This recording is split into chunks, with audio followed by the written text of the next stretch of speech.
Have you ever felt drawn to someone and you couldn't explain why?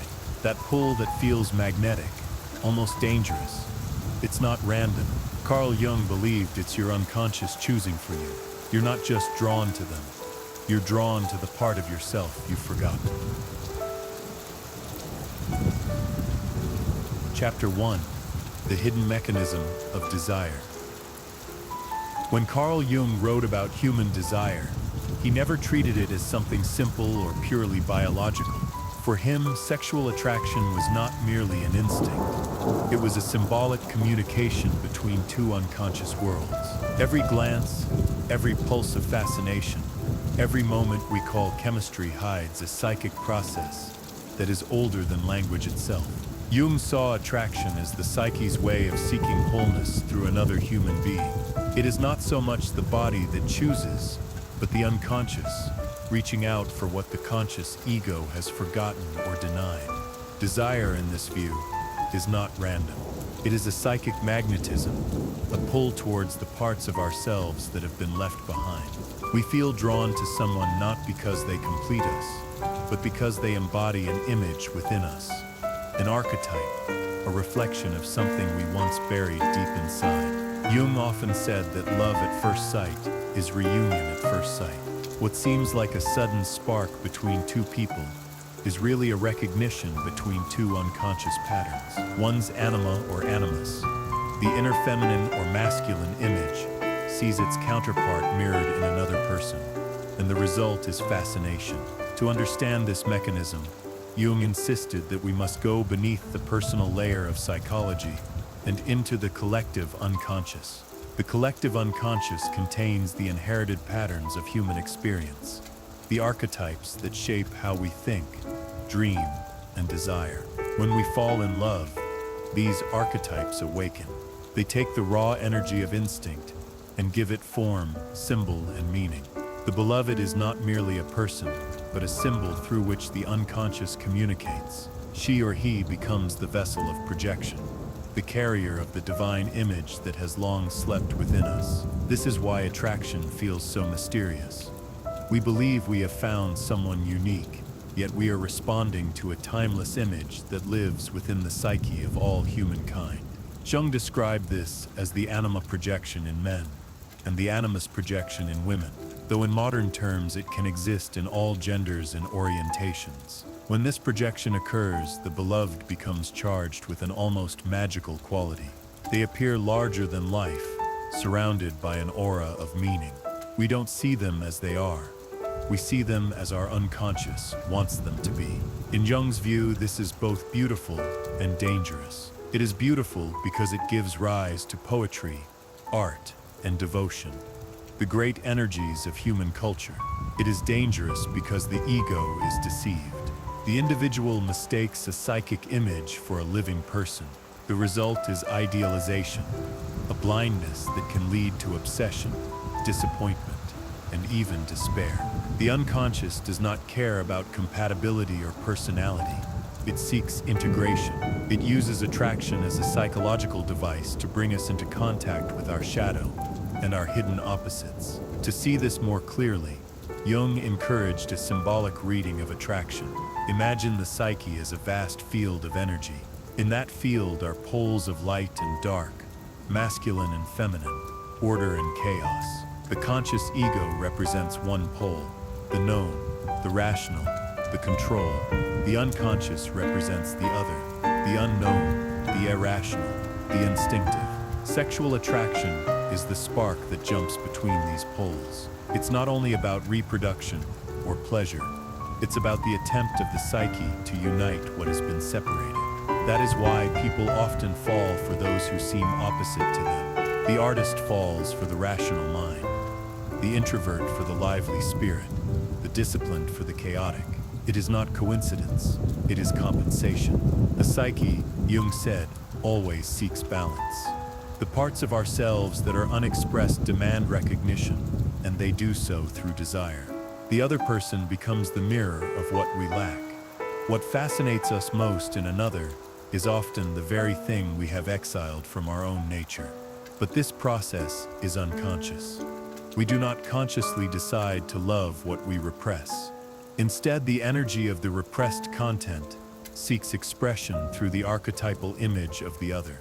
The feeling of falling in love is, in Jung's words, a kind of possession, the ego overtaken by forces larger than itself. We say I am in love, but in reality, love is in us. The psyche has chosen this person as the stage on which an inner drama unfolds. That is why the experience feels overwhelming, irrational, and divine all at once. For Jung, this insight was not meant to diminish love, but to deepen it. To understand the unconscious origin of attraction is to take responsibility for what it reveals. If we can see that our fascination is partly projection, we begin the process of withdrawing that projection, not to kill desire, but to transform it. True relationship begins only when we start to see the other person as they truly are, not as the image we have cast upon them. Until then, every love is in a sense a love of one's own soul disguised as another human being. He described this journey as a movement from enchantment to awareness. At first, the unconscious overwhelms us with the force of its imagery. The archetype of the lover, the goddess, the hero. We are drawn into the myth without knowing it, but through reflection, suffering, and experience, we come to recognize what is happening. The beloved ceases to be an idol and becomes a partner. Attraction, once a projection of the unconscious, becomes a conscious bridge to mutual growth. This is the hidden mechanism Jung spoke of. Desire is not a simple attraction between two bodies, but a psychological process of individuation. The unconscious uses the energy of eros to lead us toward integration. It lures us outward only to turn us inward. We meet the other, fall under their spell, and then through the inevitable disillusionment, we are forced to face the contents of our own psyche. The collapse of the projection is not the death of love, it is its rebirth on a higher plane, where two individuals can meet as whole beings. In the language of Jungian psychology, eros, the principle of connection and relatedness, seeks to unite opposites. When we are drawn to someone, that eros is attempting to heal the split within ourselves. But because the ego cannot easily face its own incompleteness, it projects it outward onto the beloved. Only through painful awareness can that energy be reclaimed. The task of the mature individual is not to suppress desire, but to understand its symbolic purpose. To ask, what is my soul trying to show me through this attraction? When that question is answered honestly, attraction becomes a teacher. Each person who fascinates us holds a clue to our own psychic wholeness. The one who irritates, the one who intoxicates, the one who frightens, all are mirrors of what we have not yet integrated. Jung believed that to understand this is to walk the path of individuation, the lifelong process of becoming one's true self. Sexual attraction, therefore, is not an accident of biology, but a spiritual summons from the depths of the unconscious. So the darkest truth about sexual attraction, according to Jung, is not dark in a moral sense, but in a psychological sense. It comes from the dark, unseen layers of the psyche. We do not choose whom we desire. Our unconscious chooses for us. And until we become aware of that fact, we remain servants of forces we do not understand. But once we begin to see the pattern, once we realize that every spark of attraction is also a message from within, we take the first step toward freedom. We no longer chase the shadow outside. We begin to integrate it inside. Desire then becomes what Jung always believed it could be, a path to self-knowledge, a reconciliation between the known and the unknown, the human and the divine within us. Chapter 2. The Shadow's Hand. When we speak of love and attraction, we often imagine light, the warmth of connection, the glow of beauty, the spark that ignites between two souls. Yet, Carl Jung reminded us that every light casts a shadow. The brighter the attraction, the darker the shadow that follows behind it. To understand desire only through its brightness is to misunderstand it entirely. For what truly draws us, what truly binds us, is not just what we admire in another person, but what we fear, deny, and repress within ourselves. The shadow, in Jung's terms, is the dark twin of the conscious personality. It holds all the impulses, emotions, and traits that the ego refuses to acknowledge. Everything that does not fit the image we have built of ourselves is pushed into this unseen realm. If we pride ourselves on being calm, our shadow holds our anger.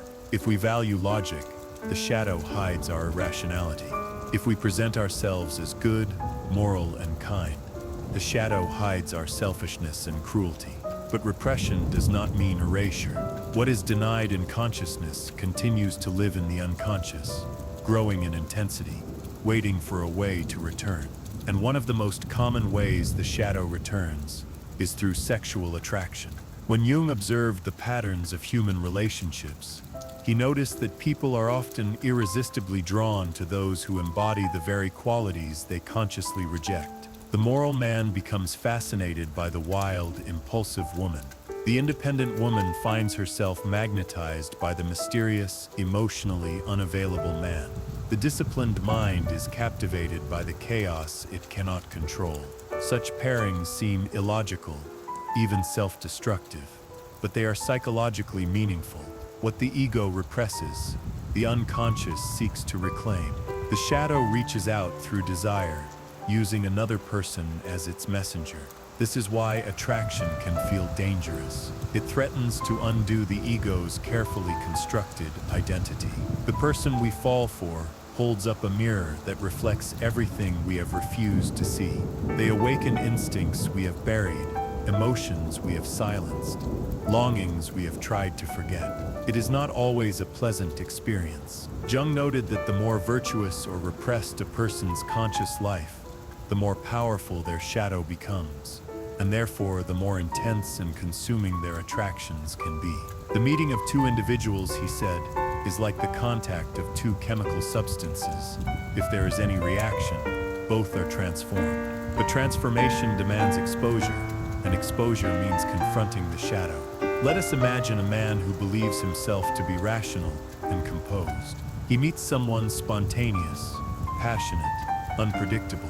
She unsettles him, fascinates him, and terrifies him all at once. He tells himself that he is drawn to her beauty or energy, but beneath that explanation lies something deeper. She embodies the emotional vitality he has exiled from his own life. His unconscious recognizes in her what he has lost.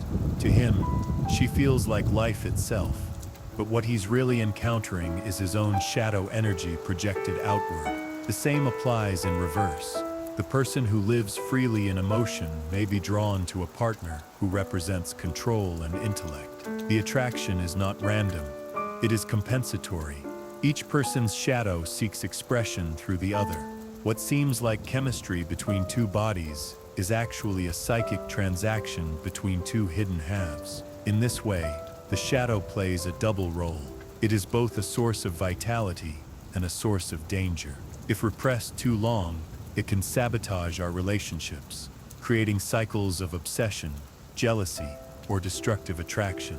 But if acknowledged and integrated, it becomes a doorway to deeper self-knowledge. Jung warned that to reject the shadow entirely is to live half a life. The energy we use to keep parts of ourselves unconscious is the same energy we could use to love more completely.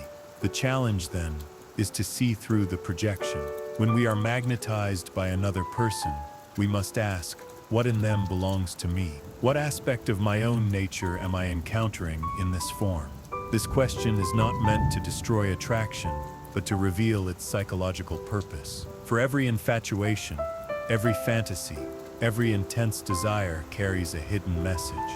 This too is you, but confronting that message requires courage. The shadow is not evil, but it is uncomfortable. It contains all that our moral upbringing, social norms, and personal fears have condemned. To admit that we are drawn to qualities we disapprove of, or to impulses we have labeled taboo, threatens our self-image. Yet Jung believed that true maturity begins at that threshold. Until we have looked into the shadow and recognized it as our own, we remain vulnerable to it. It will continue to act through attraction, pulling us toward people and experiences that dramatize what we refuse to face internally. This is why some relationships seem faded, almost mythological. They repeat the same themes, the same pain, the same fascination. The unconscious keeps staging the same story until the conscious mind learns its lesson. What feels like destiny may be the psyche's repetition compulsion, a symbolic attempt to integrate the split-off parts of the self. Only when awareness enters can the cycle be broken. Jung often described this confrontation as a moral problem because it demands that we recognize both light and darkness within us. It is easier to project evil onto others than to admit that we are capable of it. It is easier to idolize another than to face the parts of ourselves that feel unworthy of love. But to see the shadow clearly is to reclaim our full humanity. One does not become enlightened, Jung wrote, by imagining figures of light, but by making the darkness conscious. So in the context of attraction, the task is not to idealize or demonize the other person. It is to observe the movement of the unconscious with honesty. When we feel an overpowering draw towards someone, we can use that energy as a mirror. What qualities do they awaken? What desires do they provoke? What parts of myself are they calling forth? If we can sit with those questions without judgment, we begin to reclaim the projection. The shadow ceases to rule us from below. It becomes integrated into consciousness, and with that integration, desire changes. It loses some of its compulsive grip, but gains depth. We begin to love more consciously, not because the other person completes us, but because they remind us of the vastness within ourselves. We no longer need to chase what we have disowned. We can relate, not from hunger, but from wholeness. In this light, the shadow is not the enemy of love, but its secret ally. Without the shadow, attraction would be flat, mechanical, without mystery. It is the darkness within us that gives love its depth, its danger, and its power to transform.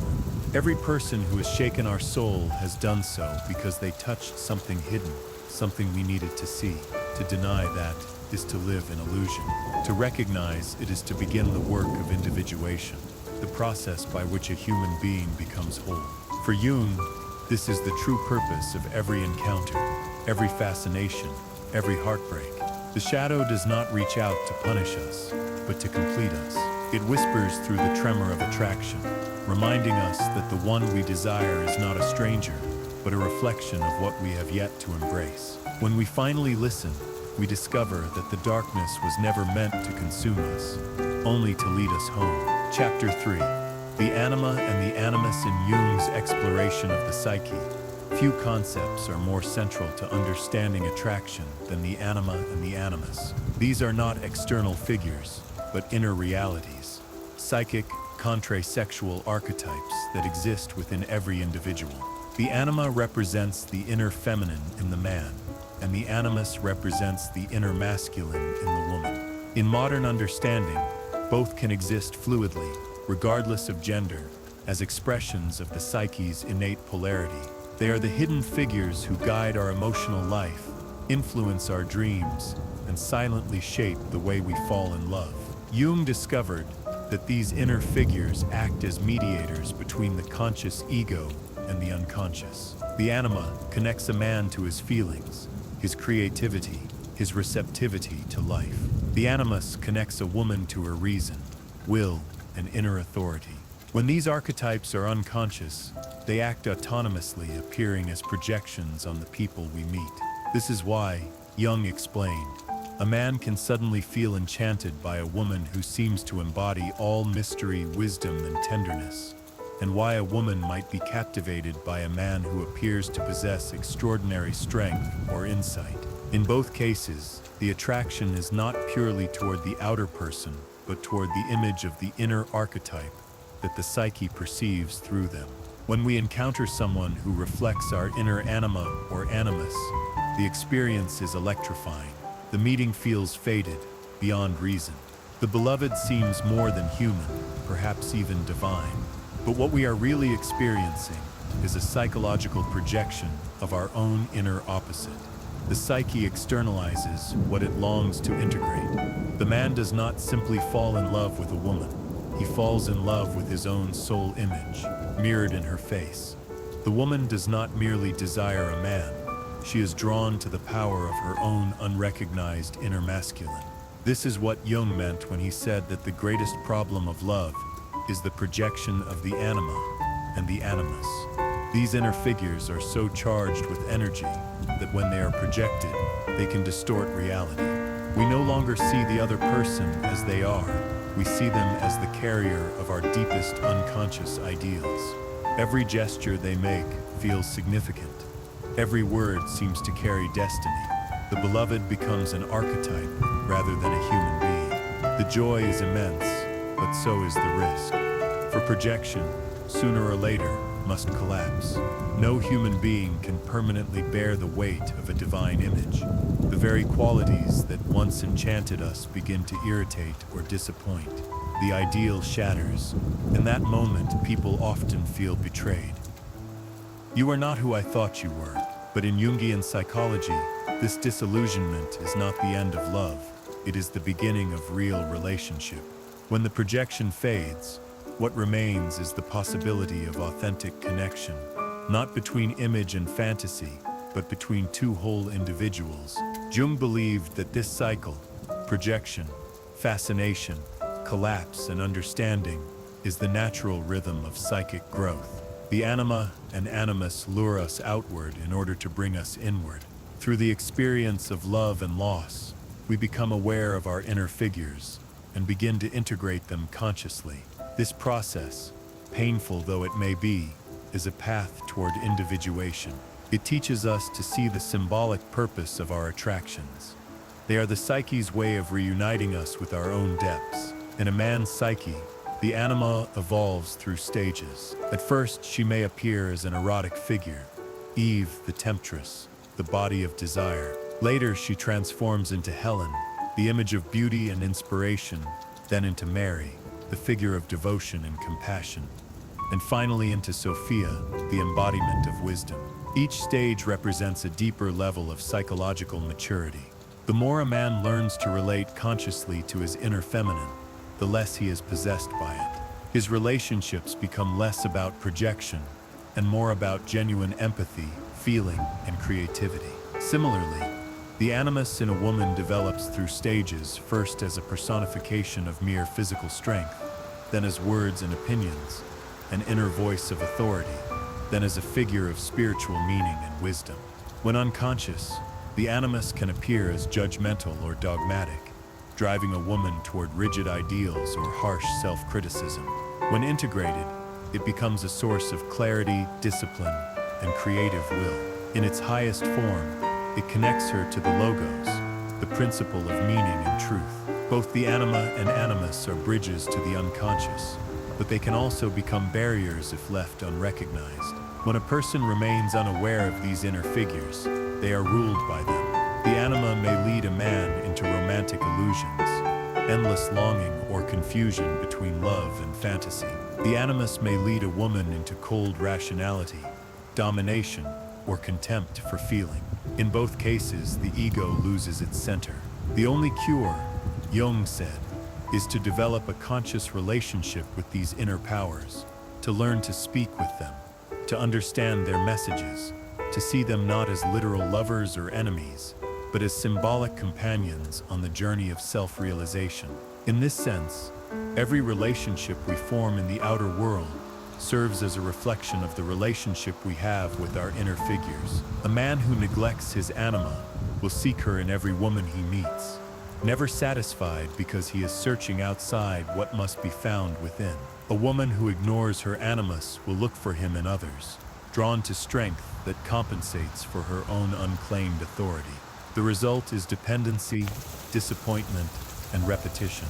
But when the inner connection is made, when the man befriends his feeling life, and the woman embraces her inner strength, the outer relationships transform. They become partnerships of two complete beings rather than two halves seeking completion. This is the deeper meaning of love in Jung's psychology.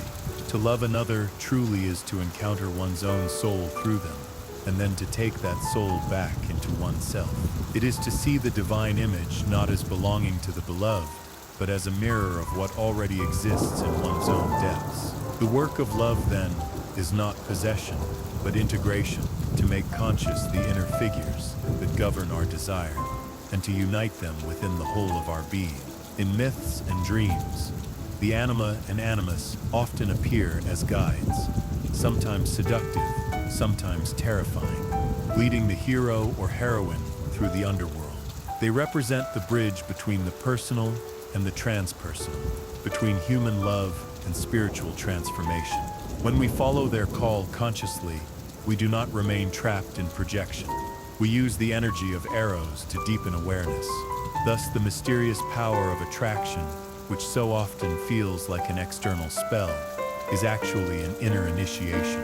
The one we desire most intensely is the one who carries our own forgotten potential. If we have the courage to withdraw the projection, to claim what we see in them as part of ourselves, then the anima and the animus cease to be ghosts that haunt us. They become allies. The masculine and feminine within unite. The soul becomes whole, and in that union, attraction no longer enslaves us. It enlightens us. The energy that once bound us to illusion becomes the fire that illuminates the path toward the self. This, Jung believed, is the sacred function of love, to awaken what is asleep within, to reconcile the opposites, and to lead the human being closer to psychic unity. Chapter 4. Love as possession. Love, to Jung, was never a simple or purely benevolent force. It was eros, a god, not a sentiment. And the gods, he often reminded his readers, do not ask for understanding. They demand obedience. When love strikes, reason falters. The ego, proud of its autonomy, suddenly loses control. People act against their principles, abandon caution, and become strangers to themselves. This is not weakness. It is the psyche surrendering to an archetype. In Jung's language, love is often a form of possession by the unconscious. When we fall in love, something ancient awakens. The intensity, the longing, the sense of destiny, these are not inventions of our time. They belong to the same pattern that guided myth and ritual for thousands of years. The lover becomes like a vessel seized by divine energy. What we call falling in love is psychologically the ego's submission to eros. We believe we are choosing, but Jung would say it is the archetype choosing through us. This explains why love can feel both ecstatic and terrifying. The boundaries of the self begin to dissolve. We think, feel, and dream through another person. The rational mind cannot make sense of it because the experience does not belong to reason at all. It belongs to the transpersonal realm of archetypes, where forces larger than any individual move through human lives. To Jung, this was not an illusion but a sacred truth. Eros connects us to the divine, but also exposes the fragility of the ego. Possession by love manifests as idealization. The beloved becomes not just loved but worshipped. Every flaw is hidden behind a veil of meaning. The other person seems to radiate light. They are elevated to the level of symbol. Jung observed this as a psychic inflation. The ego expands under the power of projection, mistaking the contents of the unconscious for the qualities of another. The result is blindness. The lover no longer sees reality, but a reflection of the self, the deepest image of totality, shimmering through another human being. Such enchantment can be transformative, but also dangerous. When the beloved fails to live up to the projection, when human limitations return, the inflated ego collapses. The same force that once exalted now consumes. What was worship becomes resentment. What was divine becomes ordinary. The psyche, having been possessed, must now reclaim itself. Jung described this painful collapse as the necessary step toward integration. Only through the disillusionment can one recover consciousness. He compared this process to mythic death and rebirth.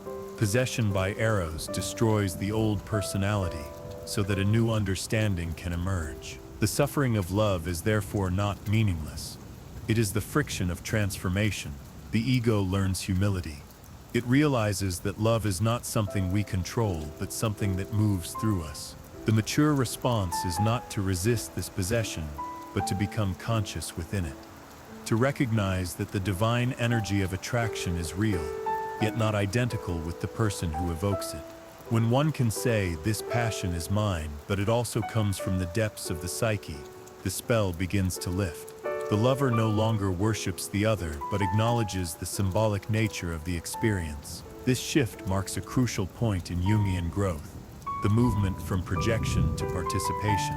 Love remains intense, but it becomes grounded. The individual no longer seeks salvation in another.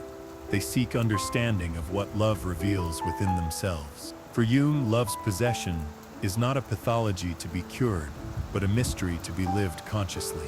To be seized by eros is to encounter the unconscious directly, to experience the overwhelming force that drives life forward.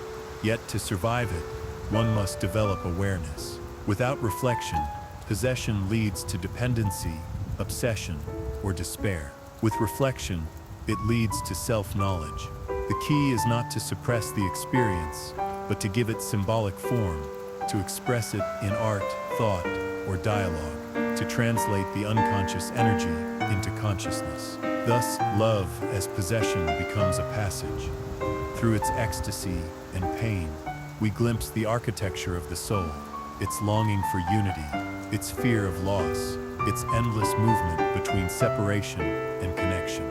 The one who understands this learns that love is not a state, but a process, not ownership, but transformation.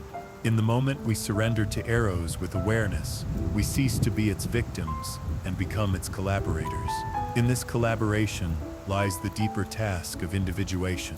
The possession of love strips away illusion, humbles the ego, and brings us face to face with the divine forces that animate human life.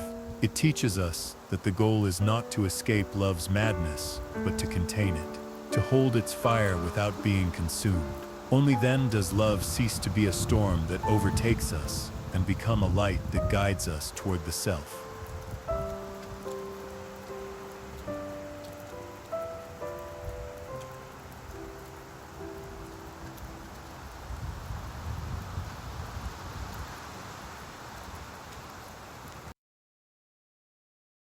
Chapter 5.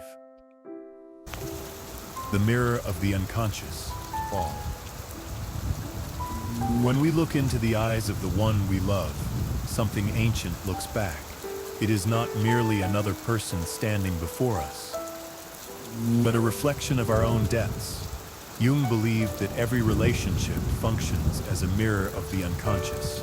The people who move us, whether through love, admiration, or irritation, reveal what is hidden within. We are drawn to those who, without knowing it, carry the shape of our forgotten self. The unconscious does not speak through reason or language. It speaks through images, feelings, and attraction. When a face or presence awakens longing in us, that longing is not for the individual alone, but for the image our psyche perceives in them.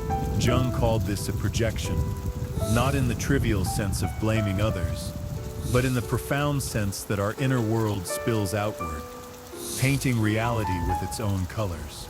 We do not simply see the other person, we see the psychic meaning they hold for us. That is why attraction feels so mysterious. It cannot be explained by logic or choice. Something within recognizes something without. The unconscious sees itself mirrored in another and says, "There you are." The more unconscious material a person carries, the more powerful the projection. We are in those moments, not just meeting another human being, but confronting the living symbol of our own psychic contents. In this sense, love is both revelation and illusion. It reveals the hidden longings of the soul, while veiling the actual person behind the projection. The danger is that we begin to love the image more than the reality. We fall for our own reflection. This is why relationships so often begin in idealization and end in disillusionment. The psyche projects, the ego believes, and then reality demands correction. The process is not a failure. It is the natural rhythm of psychological growth.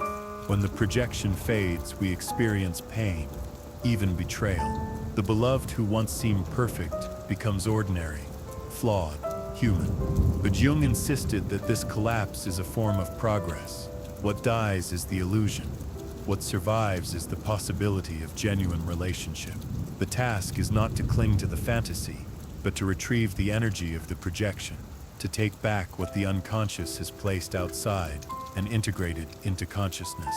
For example, if one is drawn to someone for their confidence, charm, or freedom, the question is not how can I have them, but where in me do these qualities live, and why have I exiled them? The beloved acts as a psychological mirror, reflecting back the unclaimed aspects of the self.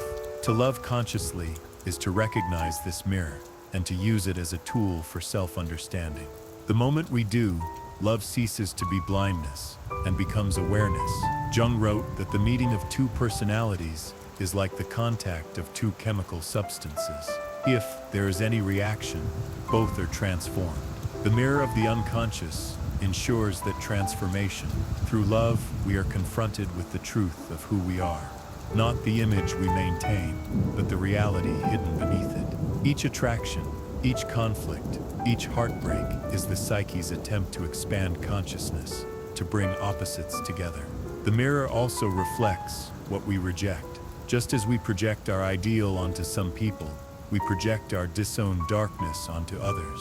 The person we cannot stand often reveals a shadow aspect of our psyche. In this way, both love and hate serve the same function.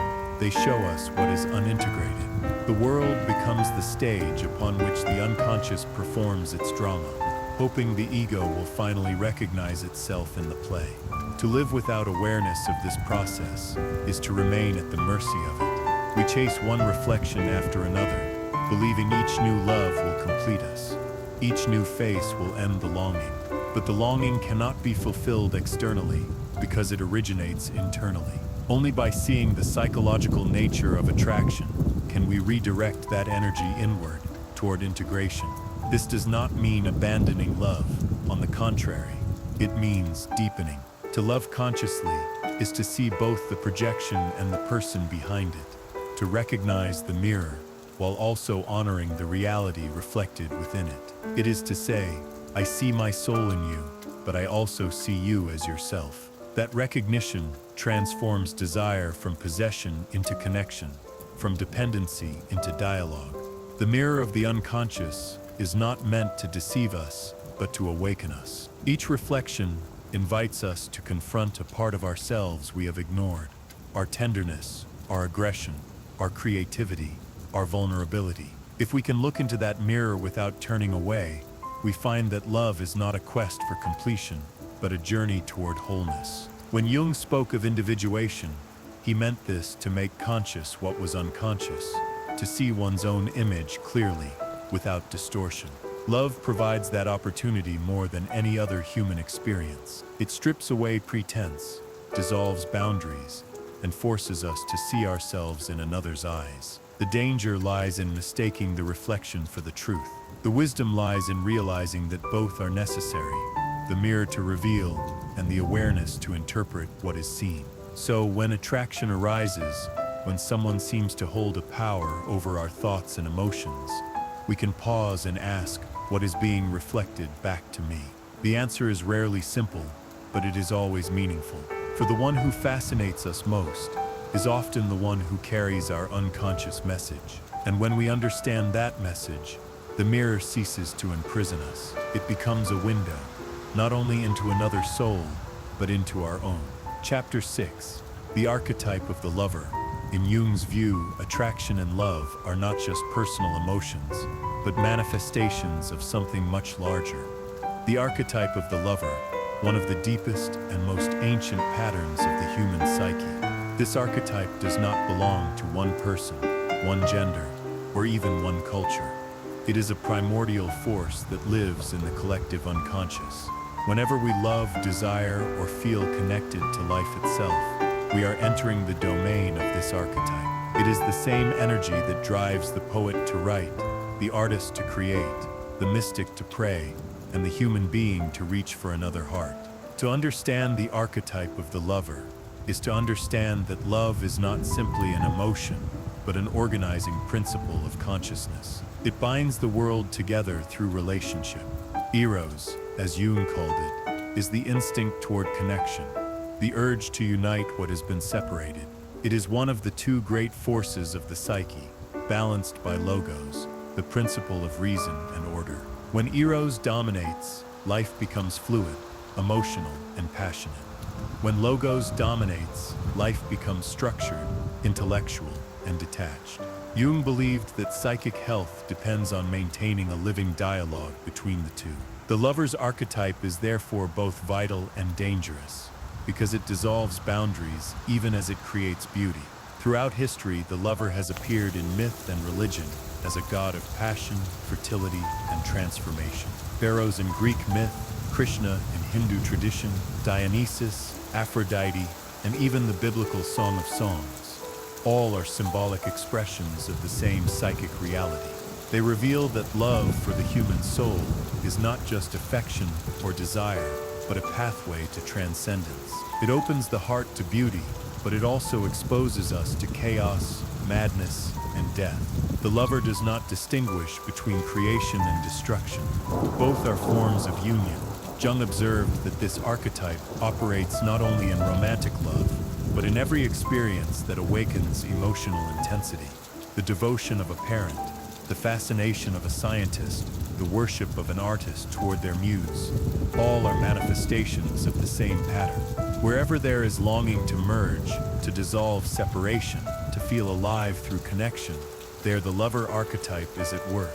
It whispers that life without relationship is lifeless, that to truly exist, we must risk surrender. Yet surrender is precisely what the ego resists. The ego thrives on control and definition. The lover dissolves both. This is why love can feel like possession, why passion can border on madness. When the lover archetype seizes us, we step out of ordinary time and into a realm of symbols and intensities. The beloved becomes not merely human but sacred, the embodiment of meaning itself. The world seems illuminated from within. Colors are richer, words more alive, every moment filled with significance. This is the lover's gift, the ability to make existence shimmer with purpose. But it is also its danger, for what is illuminated can also blind. In the grip of the lover archetype, the boundaries of individuality blur. We lose ourselves in the other, in the experience, in the intensity of feeling. Jung did not condemn this. He saw it as an essential stage in psychological development. But he warned that if one remains possessed by the lover, one's life becomes ruled by emotion, fantasy, and dependency. The archetype, left unconscious, becomes a god demanding worship. Love then turns from a bridge into a trap. The mature task is to make the archetype conscious, to participate in it without being consumed by it. This means recognizing that the energy of love is archetypal, not personal. The beloved is a vessel through which the lover moves, but the energy itself belongs to the collective psyche. When we mistake the archetype for the person, we are inevitably disappointed, because no individual can embody the infinite. The more aware we become of the archetypal dimension, the more we can appreciate love's beauty without collapsing into illusion. This insight transforms the nature of attraction. When we see love as archetypal, we begin to understand that every encounter carries symbolic meaning. The people we fall for, the relationships we form, the intensity we feel, all are manifestations of the psyche's effort to express the lover within us. The goal is not to deny this force, but to integrate it, to allow its fire to animate life without burning it down. In psychological terms, the lover archetype represents the principle of relatedness, the ability to connect with people, ideas, nature, and the divine. It opens the heart to empathy, imagination, and joy. When repressed, its energy turns cold and isolating. When inflated, it becomes obsession and addiction. The key, as Jung saw it, lies in balance, to honor the lover without becoming enslaved to it. This balance comes only through consciousness, through understanding the symbolic nature of love and desire. Jung often noted that the lover's archetype is not limited to human relationships. It is also the root of creativity and spirituality. The artist who falls in love with an idea, the philosopher who pursues truth, the mystic who longs for union with God, All are expressing the same energy in different forms. Eros seeks connection in whatever realm it finds itself. When this energy is denied its expression, life becomes mechanical and barren. When it is given form through art, devotion, or relationship, it renews the soul. The lover then is not just about passion, but about participation, a way of experiencing the world with openness and depth. It teaches us to see through the surface of things and to perceive their inner vitality. In this state, the ordinary becomes extraordinary. A gesture, a glance, a sound, or a scent can evoke the entire mystery of existence. But the lover also reminds us that beauty and pain are inseparable. To open the heart to one is to open it to the other. The same force that connects us to joy also exposes us to loss. Jung saw this duality as essential. Without the lover's passion, life would be sterile. Without awareness, love would destroy us. Individuation, the process of becoming whole, requires that we engage both aspects. We must let the lover lead us into intensity, but we must also return with insight. The task is to learn to love consciously, to allow emotion to deepen understanding rather than to overwhelm it. In practical terms, this means recognizing that what draws us outward is also what calls us inward. The people and things we love most are not accidents of fate, but reflections of our psychic structure. The lover archetype uses them as mirrors to awaken us to our own capacity for connection. Each infatuation, each heartbreak, each creative impulse is a step in that unfolding. As we mature, the lover within us evolves. Early in life, it seeks fusion, to lose itself in the beloved, the idea, the moment. Later, it learns to love without annihilation, to hold connection and individuality together. This is the true integration of eros and logos, feeling and reason, passion and consciousness, which Jung described as the hallmark of psychological wholeness.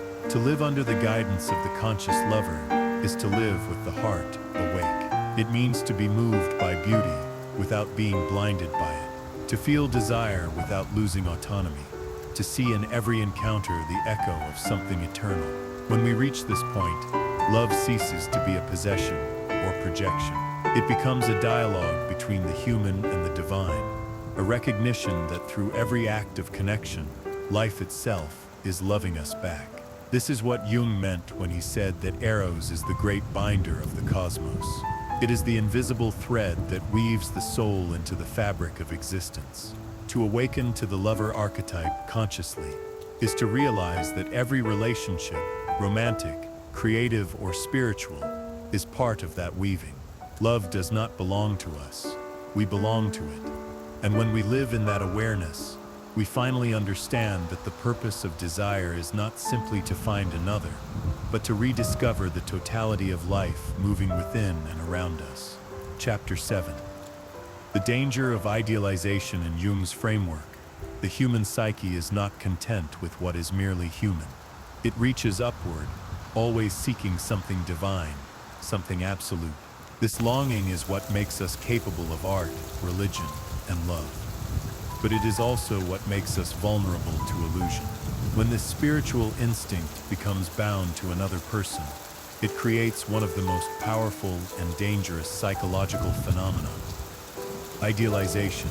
Idealization begins innocently enough. We meet someone who awakens feelings of wonder, tenderness, and fascination. The world seems brighter in their presence. They appear to embody everything we have longed for: beauty, goodness, wisdom, strength. Jung saw this as the natural expression of an archetypal process, the projection of the divine image onto another human being. The energy of the self, the symbol of psychic wholeness, flows outward and clothes the beloved in its radiance. We no longer see them as they are. We see them as our soul imagines them to be. This projection is not deliberate. It happens spontaneously because the human psyche seeks embodiment for its inner patterns. The divine must have a vessel. When the beloved appears, they become that vessel. However, temporarily, they are invested with archetypal significance. They become the hero, the goddess, the savior, the muse. The experience is intoxicating because we are not just in love with a person, we are in contact with a numinous energy, something larger than ourselves. Jung warned, however, that this kind of love carries both light and shadow. Idealization lifts us to divine heights, but what rises must fall. The greater the projection, the more painful the collapse. When the beloved fails to sustain the perfection we have unconsciously demanded, the disappointment can feel like betrayal. The divine image crumbles, and we are left facing an ordinary human being, flawed, limited, and vulnerable. This confrontation is one of the most difficult transitions in psychological life. Why is it so devastating? Because the collapse of idealization is not just the loss of another person's image. It is the loss of a piece of our own soul that we had unknowingly placed in them. The beloved carried our unexpressed potential, our hidden divinity. When they fall from grace, we are forced to reclaim what we had projected outward, and that process feels like grief. Jung described it as withdrawing the projection, pulling back the archetypal energy, and reintegrating it into consciousness. It is, in essence, a step toward individuation, but most people resist this task. They would rather cling to illusion than face the painful truth of human limitation. The lover who once adored may turn to resentment, blaming the beloved for failing to fulfill the divine role. Or they may abandon one relationship only to repeat the same pattern with another, chasing the original intensity again and again. The psyche, however, is not fooled. It will recreate the same situation until awareness is achieved. Jung often said that what we do not make conscious appears in our lives as fate. To avoid this cycle, one must learn to hold the tension between the ideal and the real. Jung never dismissed idealization entirely. He understood it as a vital part of human development, a bridge between instinct and spirit. In projecting the divine image, we are momentarily allowed to experience our own depths reflected in another. This experience awakens the soul to its own potential for love, creativity, and meaning. The danger arises only when we mistake the reflection for reality, when we confuse the archetype with the individual. To love another consciously, Jung said, is to see both dimensions at once, the archetypal and the human. It is to recognize that the beloved may carry a divine image for us, but they are not that image. They are a mirror of the self, not the self itself. When we can sustain this awareness, love becomes both grounded and transcendent. We can cherish the ideal without demanding perfection, and we can honor the person without reducing them to our fantasy. Idealization also reveals an important truth about ourselves. The qualities we project onto the beloved are not theirs alone. They belong to our own potential. If we see courage, beauty, or wisdom in another, it is because those qualities exist within us, though perhaps undeveloped. By recognizing the projection, we begin to integrate these qualities consciously. The energy that once flowed outward now enriches the inner life. Love becomes a dialogue between two souls, not a one-sided worship. Jung often used mythological examples to illustrate this process. He pointed to the story of Psyche and Eros, a tale in which love begins under a veil of darkness. Psyche loves Eros without ever seeing his face. When she disobeys the taboo and brings light to his form, he vanishes. The lesson Jung noted is that consciousness ends enchantment. To see clearly is to break the spell. Yet only through that loss can Psyche begin her true journey, to earn love not through blindness, but through awareness. This myth captures the psychological truth of idealization. We fall in love in the dark, guided by projection, and must lose that illusion to find genuine connection. The initial enchantment is necessary. It opens the heart, but the disillusionment is equally necessary. It opens the eyes. Jung regarded this rhythm, enchantment, loss, understanding, as the essence of growth. Every projection withdrawn expands consciousness, bringing us closer to the self. The tragedy is that many never complete this cycle. They remain caught between worship and disappointment, unable to reconcile the divine and the human. They want love to save them from their own incompleteness, but true love does not save, it mirrors.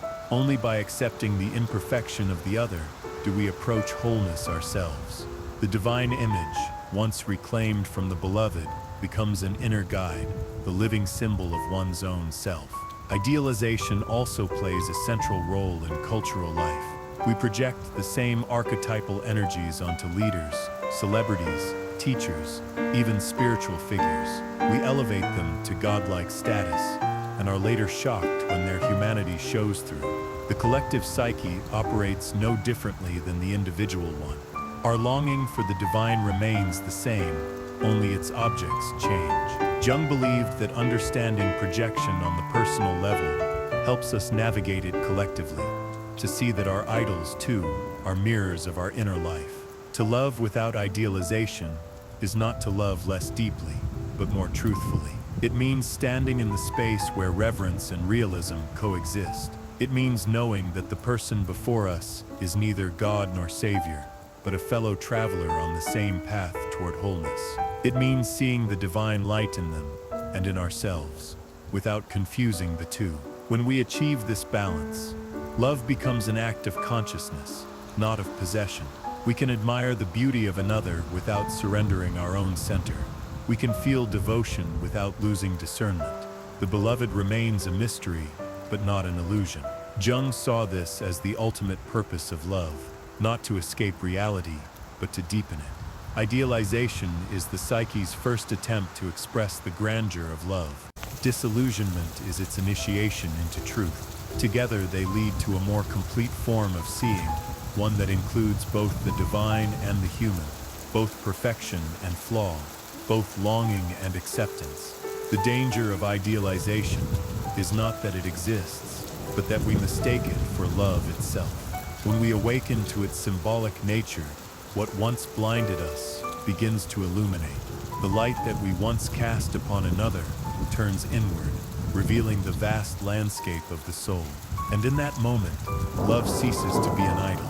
It becomes a mirror through which the self recognizes its own eternal face. Chapter 8. The Wound of Repression.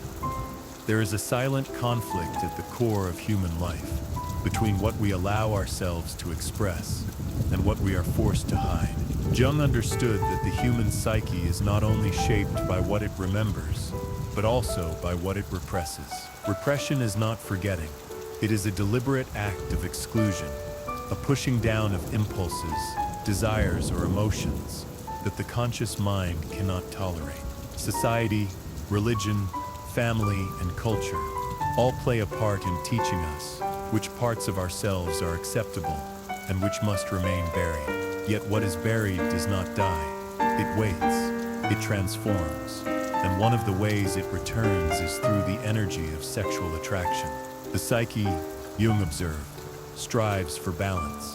When the conscious personality over-identifies with one side of life, the moral, the rational, the controlled, the unconscious compensates by expressing its opposite.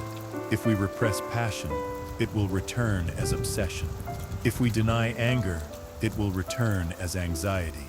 If we suppress instinct, it will return as perversion. In this way, repression wounds not only the individual, but also their capacity for genuine relationship. The energy that should flow into love, creativity, and vitality becomes trapped in the shadow. The result is inner tension, a subtle restlessness that no achievement or virtue can soothe. The wound of repression begins early. A child learns what is permitted and what is punished. Feelings too intense, too wild, or too painful are pushed away.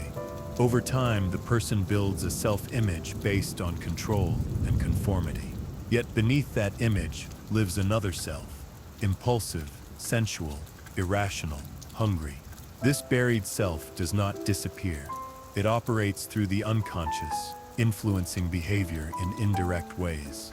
The person who prides themselves on purity becomes secretly drawn to the forbidden. The one who preaches restraint finds themselves fascinated by excess. The psyche seeks wholeness through contradiction. Jung believed that much of what we call sinful or immoral desire is not evil, but exiled energy, the life force turned inward, because it has no outlet. When this energy becomes repressed, it often reemerges as powerful attraction. The person who awakens our desire is frequently the one who embodies the qualities we have denied in ourselves. They seem to carry a secret key to our forbidden world.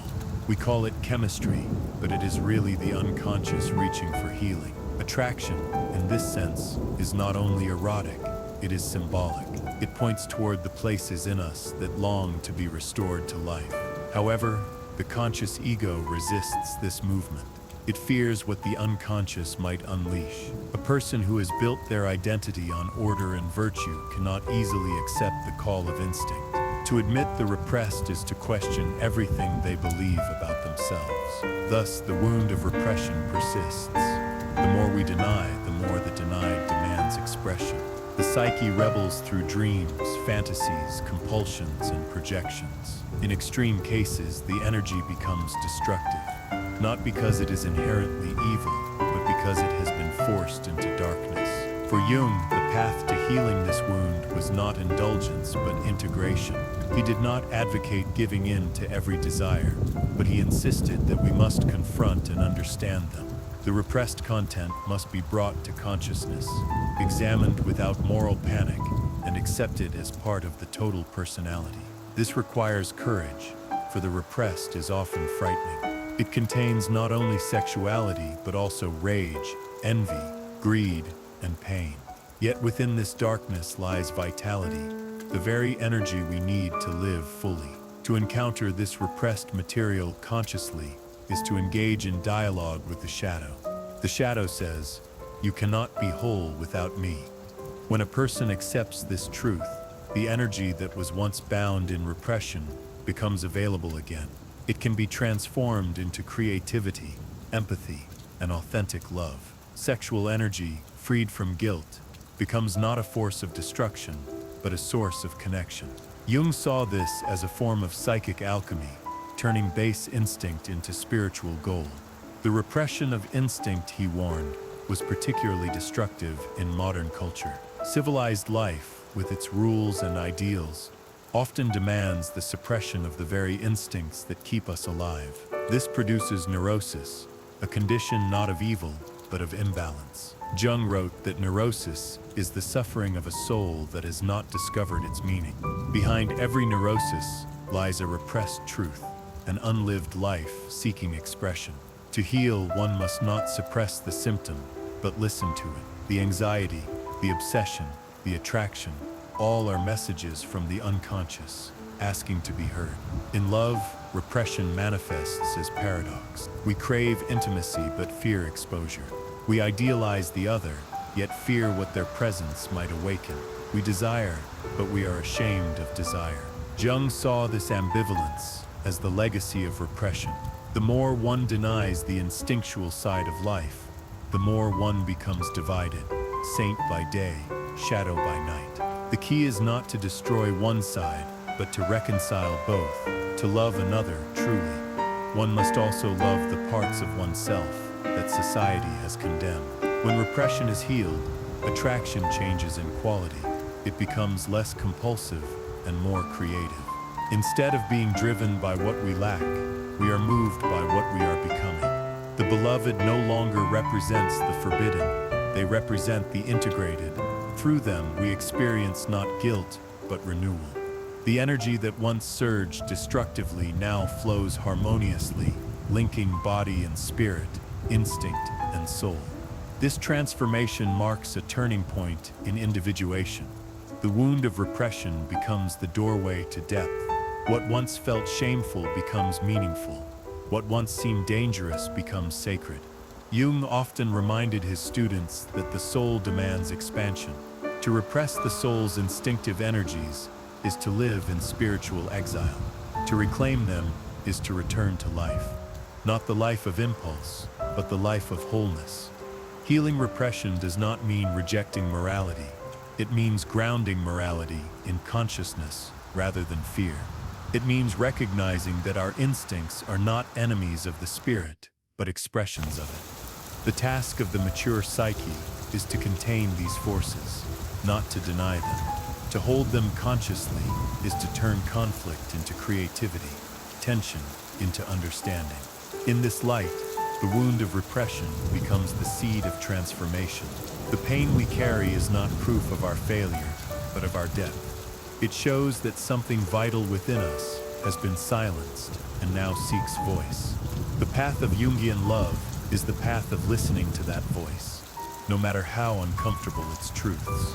When we do, attraction ceases to be a symptom of our wounds and becomes a guide to healing them. The one who stirs our forbidden emotions is not our enemy.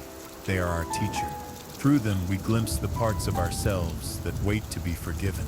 And when forgiveness comes, not moral forgiveness, but the psychic acceptance of the whole self, the wound of repression finally becomes what Jung always said it could be. Not a curse, but the beginning of freedom.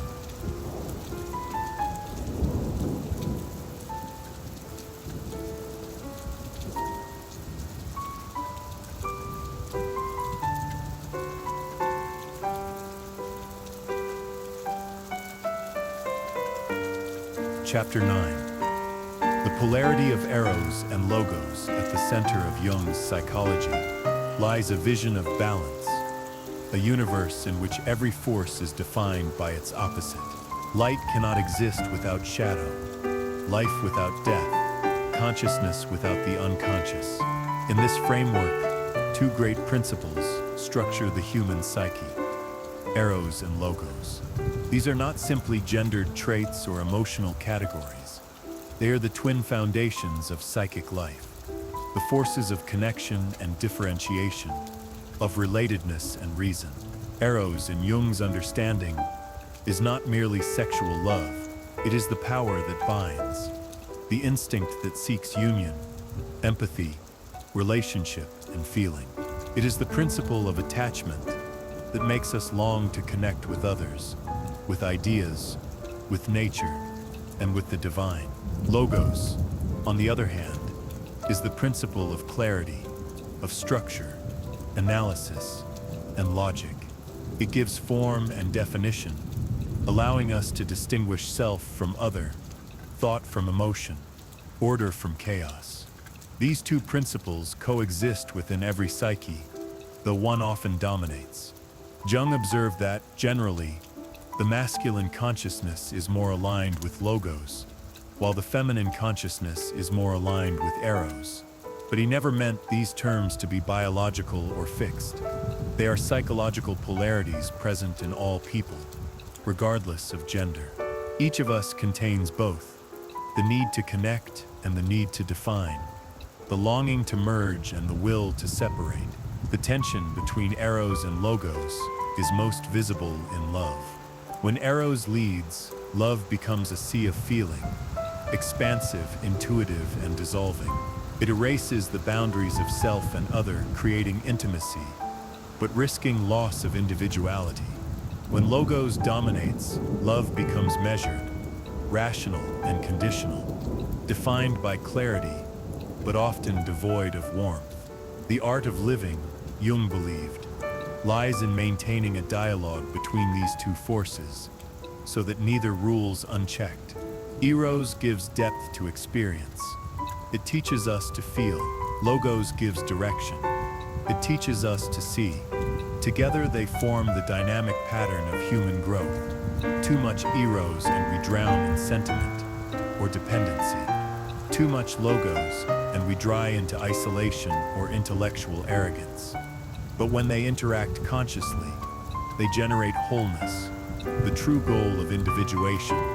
In myth, this polarity is often expressed as the union of opposites, the sacred marriage, the conjunctio oppositorum. Jung drew heavily on alchemical symbolism to describe this process. The alchemists spoke of merging sun and moon, king and queen, sulfur and mercury, symbols of eros and logos transforming one another.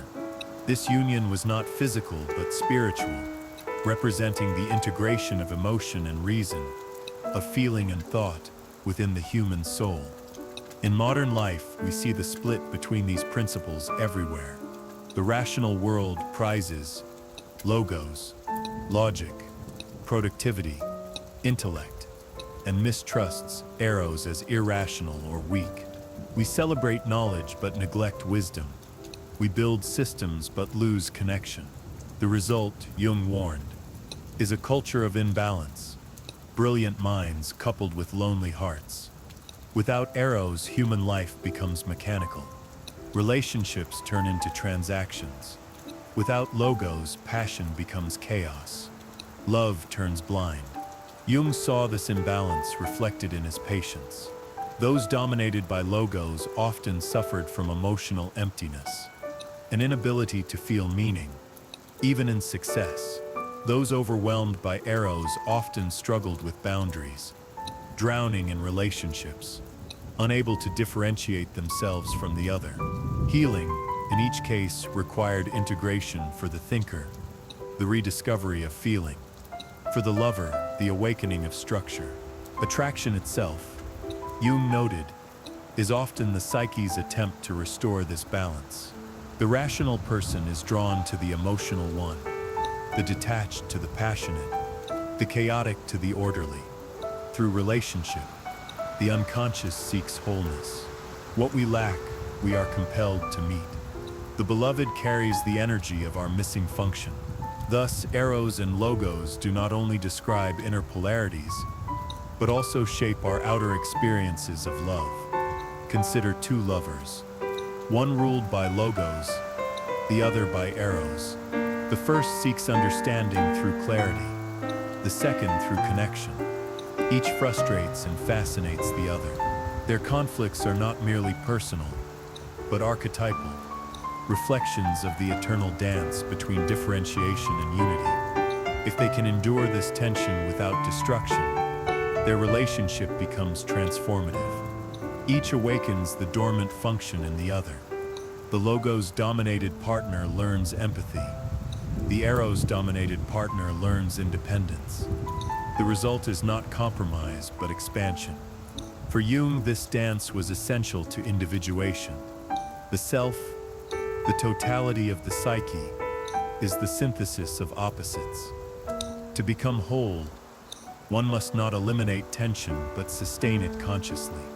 The interplay between Eros and Logos is the very substance of that tension. It is what keeps the psyche alive, evolving, and capable of transformation. Eros is the voice of the heart. It whispers that we are part of something larger, that love is not an accident, but a necessity. It connects us to the web of life, to the mysteries of creation, to the divine. Logos is the eye of the mind. It sees patterns, builds language, and guards the integrity of the self. It protects the soul from being swallowed by chaos. Without Eros, we forget that meaning is felt.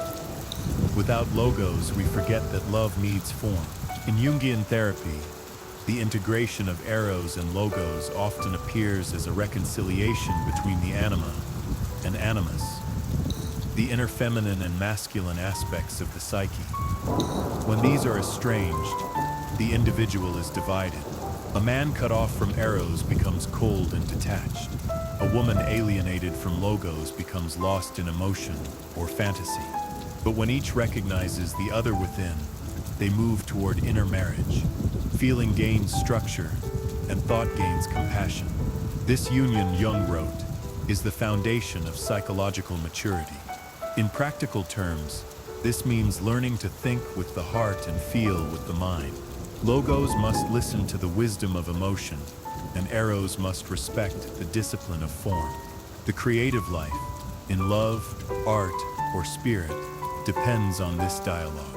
The artist who loves beauty without craft remains naive. The intellectual who masters technique without passion creates lifeless work. Only the meeting of Eros and Logos produces art that is alive, thought that breathes, and love that endures. When these principles unite, attraction transcends mere desire. It becomes a path of consciousness. We no longer seek another person to complete what we lack. We see them as a partner in the alchemy of opposites. Love then becomes both fire and light, the warmth of Eros and the clarity of Logos.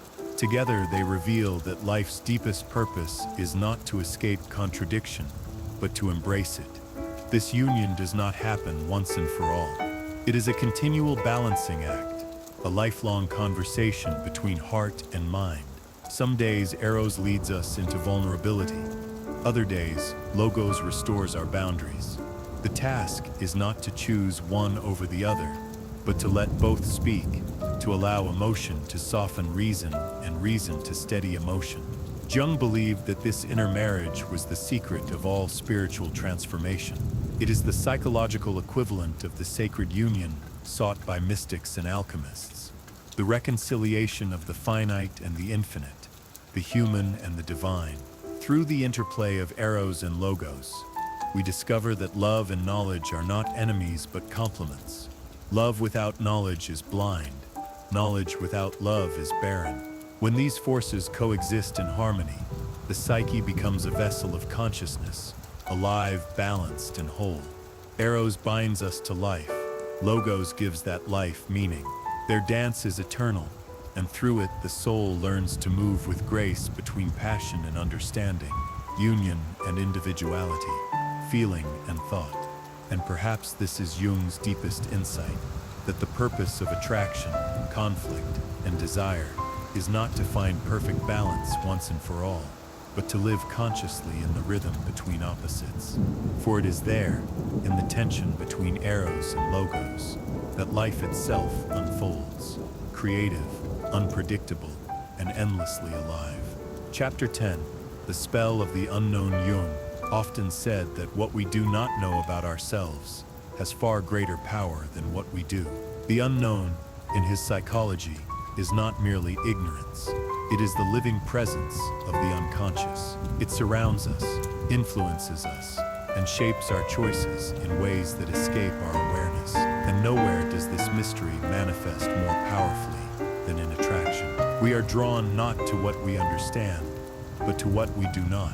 The unknown fascinates us because it reflects the uncharted regions of our own soul. The spell of attraction, then, is the spell of the unknown. It is not born of familiarity or safety, but of mystery. Jung saw this as an essential psychological truth. The psyche is magnetized toward what it lacks, and what it lacks is precisely what lies beyond the boundaries of its conscious understanding. When someone enters our life and seems inexplicably magnetic, it is usually because they carry a piece of our unconscious world, something we have not yet met within ourselves. The unknown attracts because it promises expansion. Consciousness, by nature, is limited. It defines itself through exclusion. To know something is to set boundaries around it. But life and the psyche is more vast than any boundary. The unconscious, with its endless depth, continually seeks to balance the narrowness of consciousness. Attraction is one of the ways it does so. We feel drawn to what confuses us, challenges us, or unsettles us, because such experiences open the door to new psychic territory. Yet this movement toward the unknown is rarely comfortable. The ego prefers control and predictability.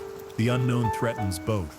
It carries the possibility of transformation, and transformation always implies the death of what we were before. This is why love for Jung was both creation and destruction. The encounter with the unknown within another person shatters the fixed image of the self. It forces the psyche to grow beyond its previous limits.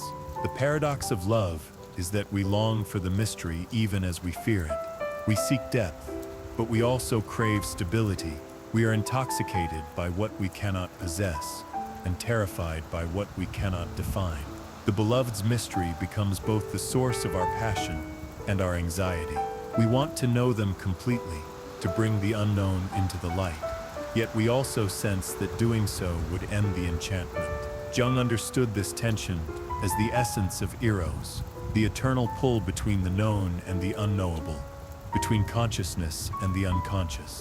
In psychological terms, the unknown person, the one who seems mysterious or unfathomable, is a symbol of the unconscious itself. They stand at the edge of our understanding, embodying what Jung called the numinous, that which evokes both awe and fear. To To fall in love with someone mysterious is at a deeper level, to fall in love with our own hidden potential. We are drawn to their darkness, not because it is dangerous, but because it resonates with the darkness within us, the part of the psyche waiting to be brought into awareness. This is why attraction often feels irrational. It does not follow logic, compatibility, or shared interests. It follows symbolic resonance. Something in the other person mirrors something latent in ourselves. They may express a quality we repress: freedom, intensity, confidence, vulnerability. And our fascination is the psyche's way of saying, this too belongs to you. The unknown they represent is the future shape of our own growth. But the unknown also tests us. The more strongly we are drawn to it, the greater the danger of projection. When we idealize someone mysterious, we fill the gaps in our knowledge with fantasy. The less we know of them, the more they can become a screen for our unconscious images. This is how mystery turns into illusion. Jung never suggested that we should dissolve the unknown completely, but he warned that we must learn to differentiate between projection and reality. The task is not to expose mystery, but to relate to it consciously. To do this, we must first recognize the unknown within ourselves. The person who fears uncertainty in others usually fears it internally. They cling to certainty, control, or moral rigidity because the unconscious feels threatening.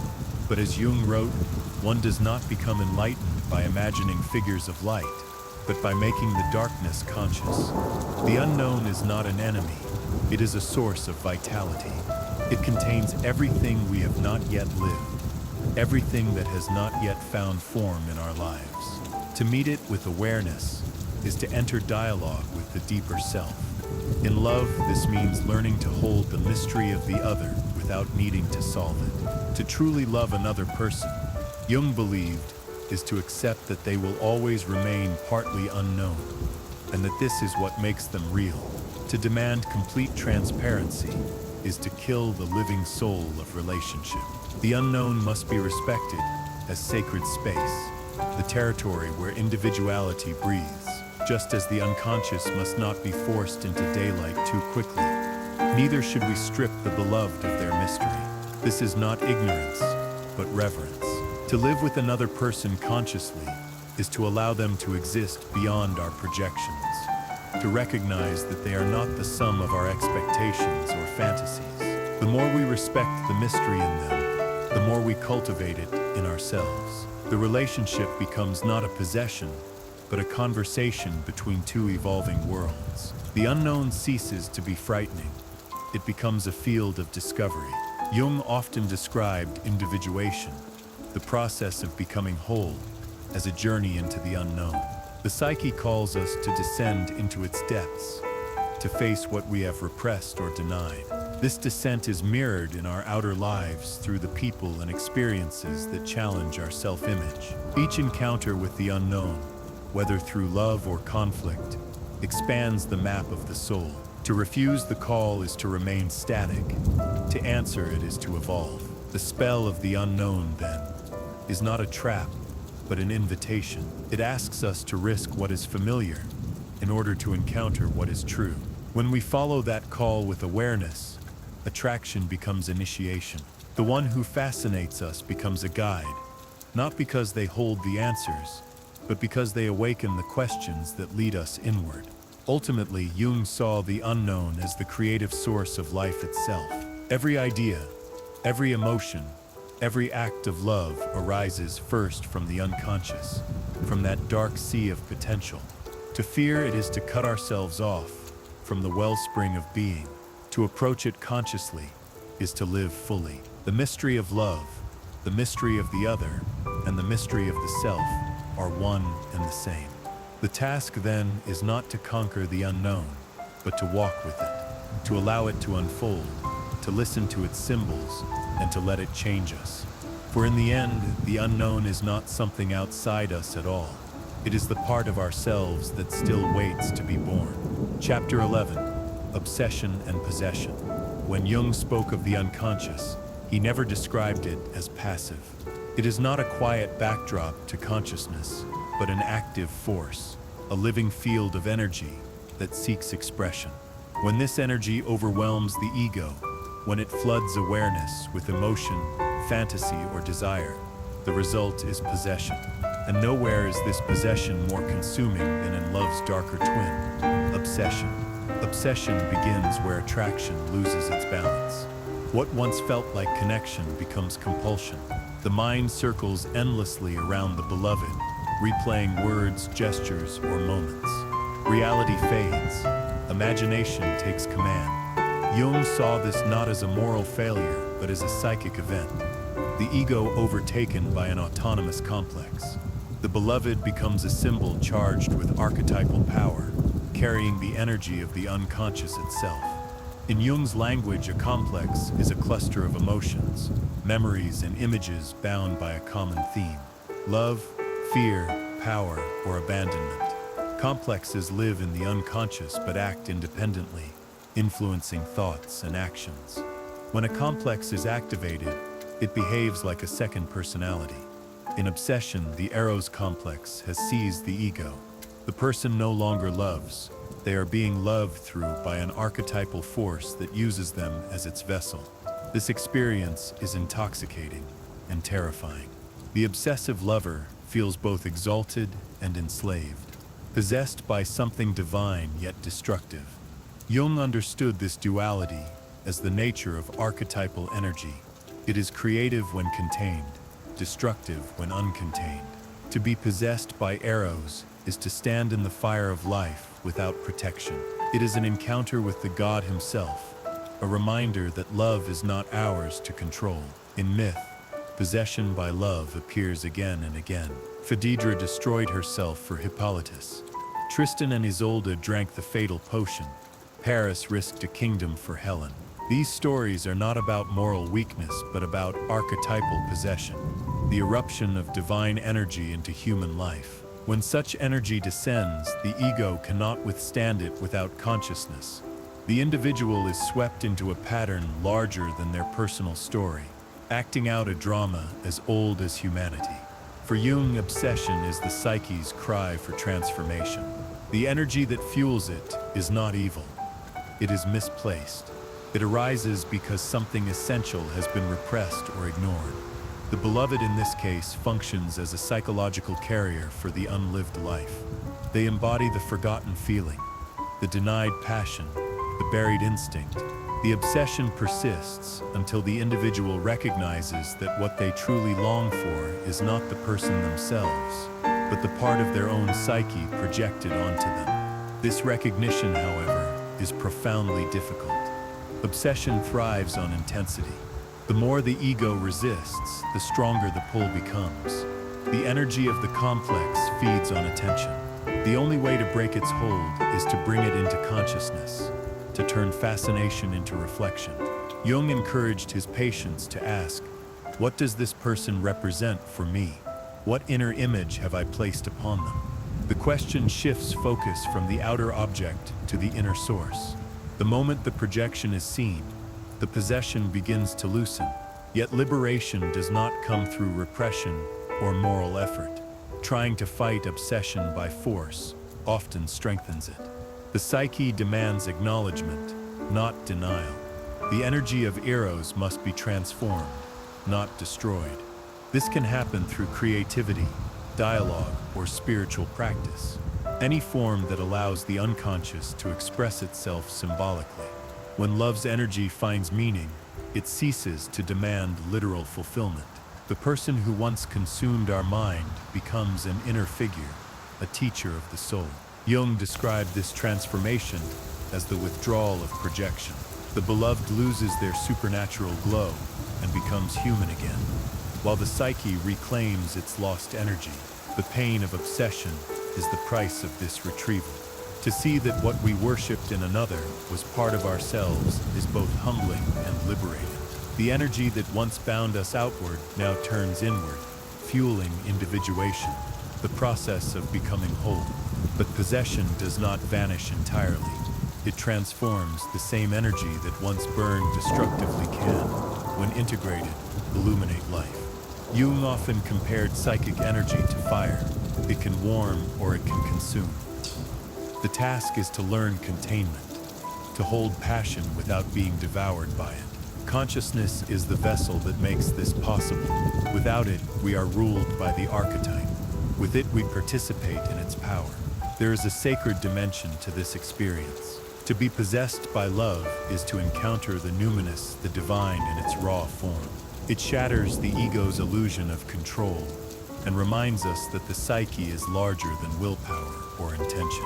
Jung insisted that such moments should not be dismissed as madness, but understood as initiations. They reveal the depth of the soul's longing for unity, for transcendence. But the divine cannot remain embodied in another person without distortion. When we mistake the human for the God, obsession takes root. The path out of possession requires humility. We must accept that we do not own love, we serve it. We must also accept that the beloved's mystery is not ours to possess. True relationship becomes possible only when both partners are free from archetypal domination, when they meet not as projections, but as individuals. This freedom does not diminish love, it deepens. The passion that once enslaved now becomes creative energy, capable of sustaining empathy, art, and wisdom. To reach this state, one must pass through the shadow of eros, through jealousy, dependency, rage, and despair. These emotions are the debris of the collapsing projection. Jung never minimized this suffering. He saw it as the necessary crucible of transformation. Only by enduring the withdrawal of the archetype's spell can one reclaim psychic autonomy. Where love rules, he wrote, there is no will to power, and where power predominates, their love is lacking. Obsession is the battle between love and power, the ego's attempt to control what can only be surrendered to. When consciousness finally emerges from this struggle, the individual discovers that love's energy has not been lost, only purified. The capacity for feeling remains, but it is no longer fixated on one object. It expands into compassion, creativity, and understanding. What was once personal becomes universal. The energy of eros, once directed outward in desperation, now radiates inward and outward in harmony. Thus, the end of obsession is not indifference, but integration. The beloved, once idolized, becomes a symbol of the soul's journey. They led us into the underworld of the unconscious, forced us to confront possession, and guided us toward freedom. In this sense, even the most painful obsession serves the process of individuation. It breaks the ego's arrogance and opens the heart to depth. To be possessed by love is to be reminded of our smallness before the mystery of life. To emerge from that possession is to gain reverence. The awareness that the forces moving through us are not ours alone. Love, desire, and obsession are not personal accidents, but manifestations of the great energy that binds existence. When we finally understand this, we no longer ask to own what we love. We ask to serve what love demands of us. And in that service, we discover what Jung called the ultimate paradox of eros, that to lose ourselves completely to love is the only way to find ourselves at all. Chapter 12, The Path of Disillusionment. Every powerful love begins as an enchantment. We fall under a spell, woven not by the other person, but by our own unconscious. They seem extraordinary, almost divine. Their voice, their presence, their gestures all shimmer with meaning. Jung saw this first stage of love as a projection, the psyche casting its inner images of beauty, wisdom, or salvation onto another being. What we adore in them is what we have not yet recognized in ourselves. But no projection lasts forever. Reality eventually insists on being seen. The divine image fades, and the human being emerges, imperfect, limited, sometimes ordinary. This is the beginning of disillusionment. The word itself means to be freed from illusion, yet the experience feels like loss. The world that once glowed with enchantment becomes flat and cold. We think love has died, but Jung taught that this is when love is truly born. Disillusionment is not the failure of love. It is the transition from fantasy to reality. The collapse of projection forces us to confront the truth. We never truly saw the other person at all. We saw a reflection of our own unconscious, the parts of ourselves we had not yet integrated. The beloved was never divine, they were human. What was divine was the energy of our own soul that we unknowingly placed in them. Jung warned that most people resist this moment. The ego clings desperately to the ideal, refusing to face the pain of loss. We may blame the other for changing, or flee into a new romance to recreate the original intensity. But until we endure disillusionment consciously, the pattern repeats. Each new lover becomes another mirror for the same projection. The faces change, but the inner image remains. The only way forward is through the pain, through the mourning of the illusion. This mourning is not just emotional, it is spiritual. When we lose the projection, we lose contact with the numinous energy that animated it. The beloved once carried our sense of meaning, our connection to something larger. When that projection breaks, life can feel empty. Jung compared this to withdrawing light from a painting. The colors vanish, but the light returns to its source. The task is to reclaim that light within, to recognize that what we saw outside was always ours. The path of disillusionment, then, is a form of initiation. It requires humility, the willingness to see both ourselves and the other as they truly are. It is also an act of courage, for the ego must surrender its fantasies of perfection. Jung wrote that the meeting of two personalities is like a chemical reaction. If there is any contact, both are transformed. Disillusionment is that reaction, the burning away of illusion so that truth can take form. This truth is not cynical. It does not destroy love. It purifies it. When the projection collapses, we can finally meet the person behind it. Their flaws no longer negate our love, but give it depth. The relationship becomes real because it now includes imperfection, conflict, and difference. Jung saw this as the shift from archetypal love, where the other is a symbol of the divine, to human love, where two souls learn to see and support each other consciously. In alchemical symbolism, this transformation was called mortification, the death that precedes rebirth. The blackening of illusion leads to the whitening of insight. The lover, once intoxicated by idealization, emerges more aware, more grounded. What once felt like tragedy becomes revelation, that love's purpose was never to give us perfection, but to lead us toward wholeness. The pain of disillusionment is therefore sacred. It breaks the ego's fantasy of control and invites the soul into maturity. We begin to love differently, less for completion, more for connection, less for what the other gives us, more for what they awaken in us. The divine we once projected outward now becomes an inner experience. The light returns to its source. This process changes how we understand the unknown in love. In the beginning, the beloved's mystery seemed to hold the key to our salvation. After disillusionment, we see that the real mystery lies within. The fascination we felt was never only about them.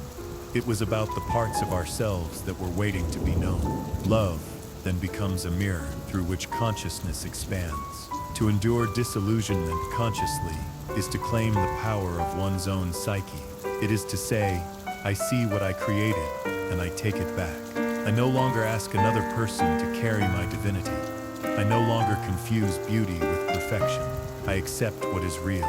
This acceptance is not resignation, it is awakening. It allows love to move from fantasy into truth, from projection into partnership. The person who walks this path becomes capable of a deeper kind of love. They no longer need to idealize or possess. They can see clearly and still care deeply. They can hold the tension between admiration and imperfection without losing balance. For Jung, this was the true meaning of conscious love. Love that has passed through death and been reborn in awareness. Disillusionment, in this sense, is not the end of the story, but its turning point. It transforms love from an unconscious spell into a conscious dialogue between two souls. It strips away illusion so that reality, in all its complexity, can finally be seen and loved. When we reach this stage, we discover that the end of fantasy is not the end of wonder. It is the beginning of something quieter, steadier, and infinitely more human. A love that sees without blindness, holds without clinging, and endures not because it is perfect, but because it is real. Chapter 13, Confronting the Shadow in Love. When two people fall in love, they often imagine that they are meeting each other for the first time. But Jung would say that what they are really meeting is their own shadow, the unseen, unaccepted parts of themselves reflected through another person. Every deep relationship eventually leads us into this territory. Love does not only show us beauty and connection, it also exposes the darkness we try to avoid. The shadow in Jung's psychology is the sum of everything the ego refuses to acknowledge. It holds our aggression, envy, selfishness, and fear, but also our buried vitality, creativity, and instinct. We repress these qualities to preserve a stable self-image. We want to see ourselves as good, moral, or rational, so the rest is pushed into the unconscious. Yet the psyche is whole by nature. What we reject must eventually return, and love is often the stage where that return occurs. In the beginning, the shadow is easy to overlook. Attraction blinds us with projection. We see the best in each other, but as time passes, the unconscious begins to emerge. The other person's flaws irritate us. Their differences confuse us, and our own suppressed emotions, jealousy, anger, control, begin to surface. The relationship becomes a mirror, and what we see is not only them but ourselves. Jung saw this confrontation as inevitable. Every true encounter between two souls eventually forces both to face the parts they would rather forget. This stage of love is difficult because it threatens our self-concept. We want the other to confirm our goodness, not expose our contradictions. So we often project the shadow outward, blaming them for what lives within us. We accuse them of selfishness, coldness, or manipulation, unaware that these are reflections of our own repressed tendencies. Jung called this the moral problem of projection. It is far easier to condemn the darkness in another than to admit it within ourselves. But love, if it is to survive, demands honesty. To confront the shadow is to accept that we too are capable of the very things we despise. The person we love becomes the medium through which we meet our hidden self. Their anger might awaken ours. Their independence may reveal our insecurity. Their flaws activate our defenses, not because they are wrong, but because they touch something unhealed in us. Every argument, every disappointment carries a symbolic meaning, a message from the unconscious asking to be understood. Jung believed that this confrontation, painful as it is the gateway to transformation. The energy trapped in repression becomes available again when the shadow is integrated. Instead of living as enemies of our own darkness, we begin to make peace with it. We learn to say, yes, I too can be selfish. I too can be cruel or afraid. This admission does not justify harmful behavior. It simply restores balance. To recognize one's darkness is to become less controlled by it. What was unconscious becomes conscious, and love becomes a field of growth rather than projection. This process requires both humility and courage. It asks us to endure tension without retreating into blame or denial. When conflict arises, the ego's instinct is to defend itself, to prove it is right, to make the other wrong. But if we pause and reflect, we can see that every conflict points to something within. Jung advised that instead of asking, "Why is this person like this?" we ask, "Why does this affect me so deeply?" That question turns the mirror back toward the self. As the shadow is faced, something extraordinary happens. Compassion begins to emerge. We start to see that our partner's flaws mirror our own humanity. The qualities that once provoked judgment now evoke understanding. We realize that both of us are struggling with the same inner opposites: love and fear, control and surrender, pride and vulnerability. The recognition that we share this condition opens the heart. Love becomes less about perfection and more about empathy. In this way, confronting the shadow deepens intimacy. Paradoxically, by acknowledging our darkness, we become more capable of light. A relationship that can survive this stage becomes stronger, more authentic. The partners see each other not as ideals, but as whole beings, wounded, contradictory, and real. Jung often said that the meeting of two personalities is like the contact of two chemical substances. If there is any reaction, both are transformed. Confronting the shadow is the alchemy that produces this transformation. However, this confrontation can also end relationships that are built only on projection. If neither person can accept their own shadow, the tension becomes unbearable. The other is demonized. Love turns to hostility. But even then, Jung would say, the experience is not wasted. The conflict that ends the relationship may still advance individuation. We carry away insight, a deeper awareness of who we are and what remains unintegrated. The work of love continues within, even after the partnership ends. To integrate the shadow is not to eliminate it. The shadow is permanent. It is the counterbalance of consciousness. What changes is our relationship to it. When we know our capacity for darkness, we no longer fear it or project it so blindly. We become more honest, more grounded. Our love becomes less idealized and more resilient. We stop demanding that the other carry our goodness or our sin. We own them both. Jung saw this as one of love's highest purposes. Romantic love, in his view, is not simply for pleasure or companionship. It is a vehicle for psychic evolution. Through the friction of relationship, the unconscious becomes visible. Love exposes what solitude conceals. It invites us to meet the whole of ourselves, not in theory, but in the living mirror of another person. When we finally accept this, when we stop seeing our partner as the cause of our suffering and begin to see them as the catalyst of our growth, love changes its nature. It becomes a conscious partnership between two beings who are each working toward wholeness. They no longer fear conflict, for they understand that conflict is the psyche's way of speaking. They no longer seek perfection, for they have learned that imperfection is the path to wisdom.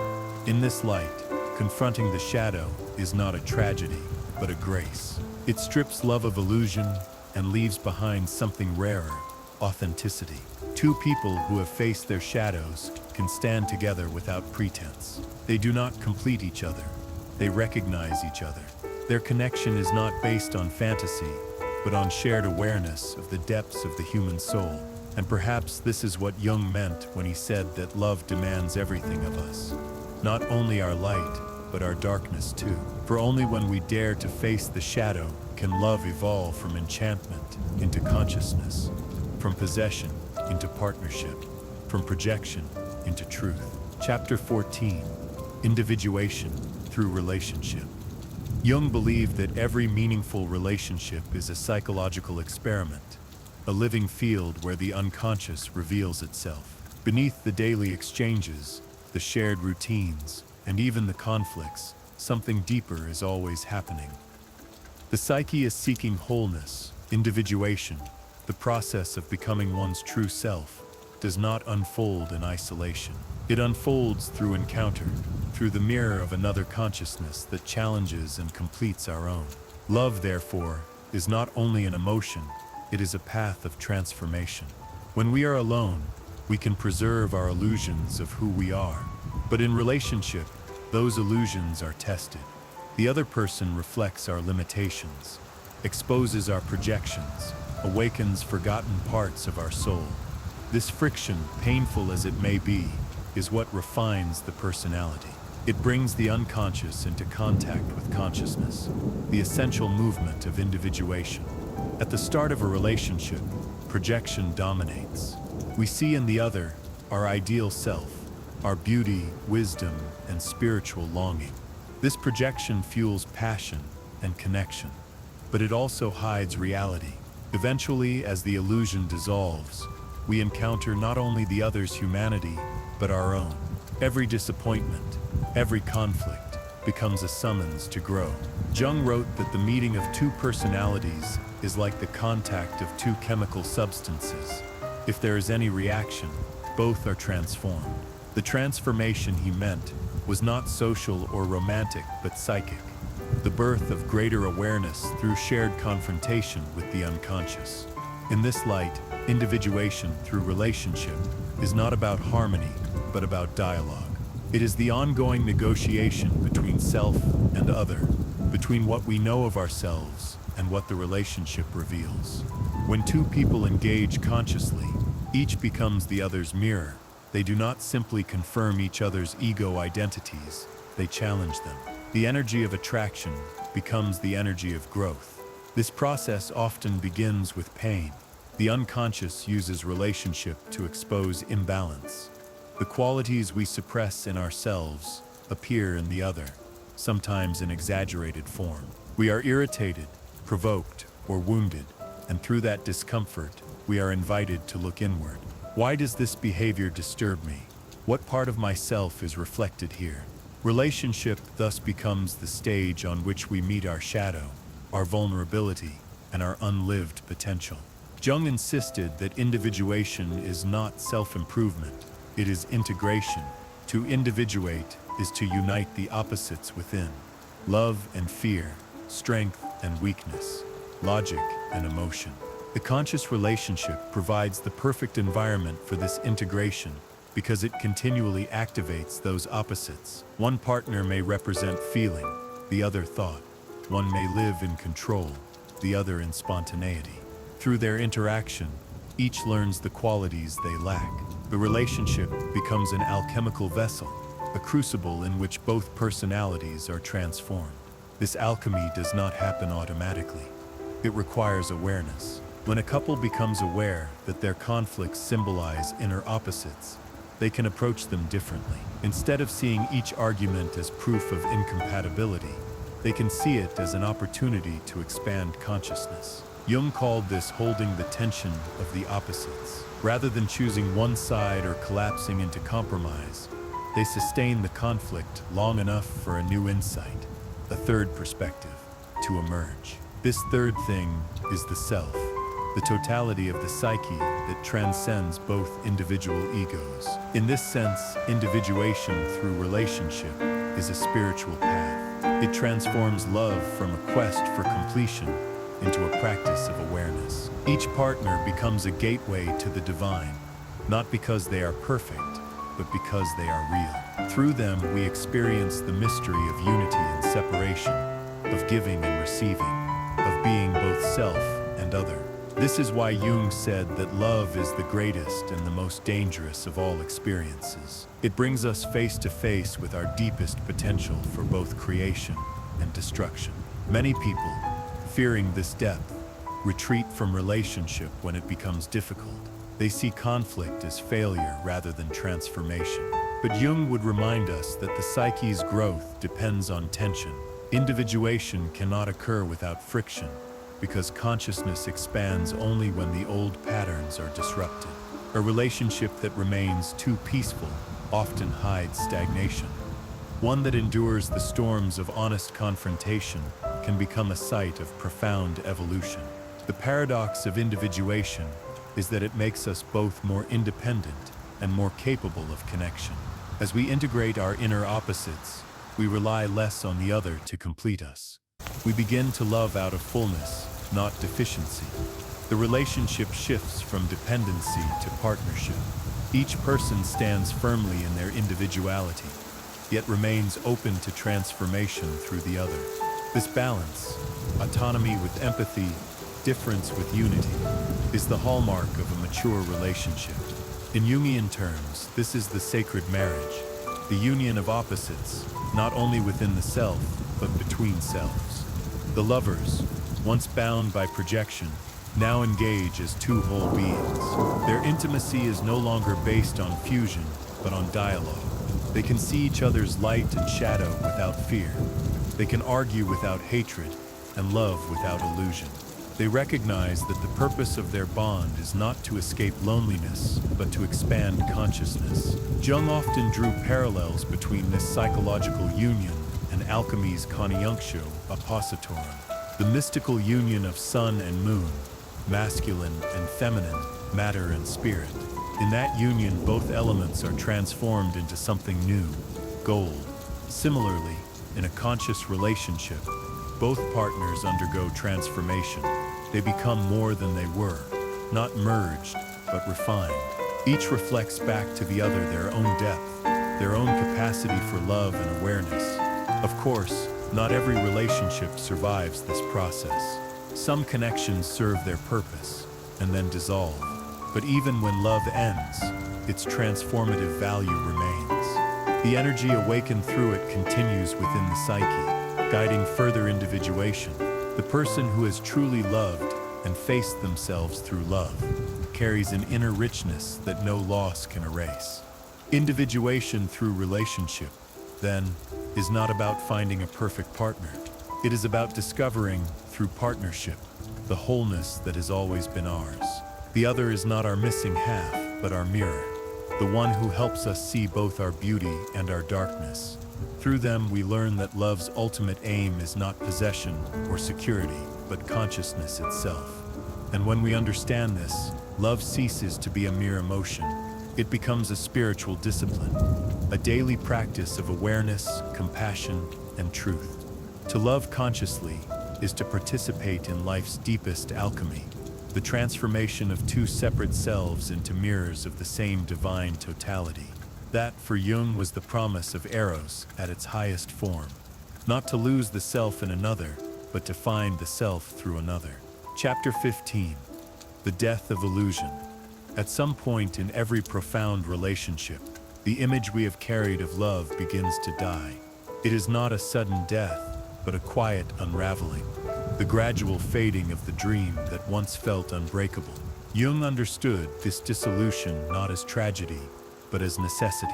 Every illusion must die if truth is to live. The death of illusion is not the end of love, it is the threshold of consciousness.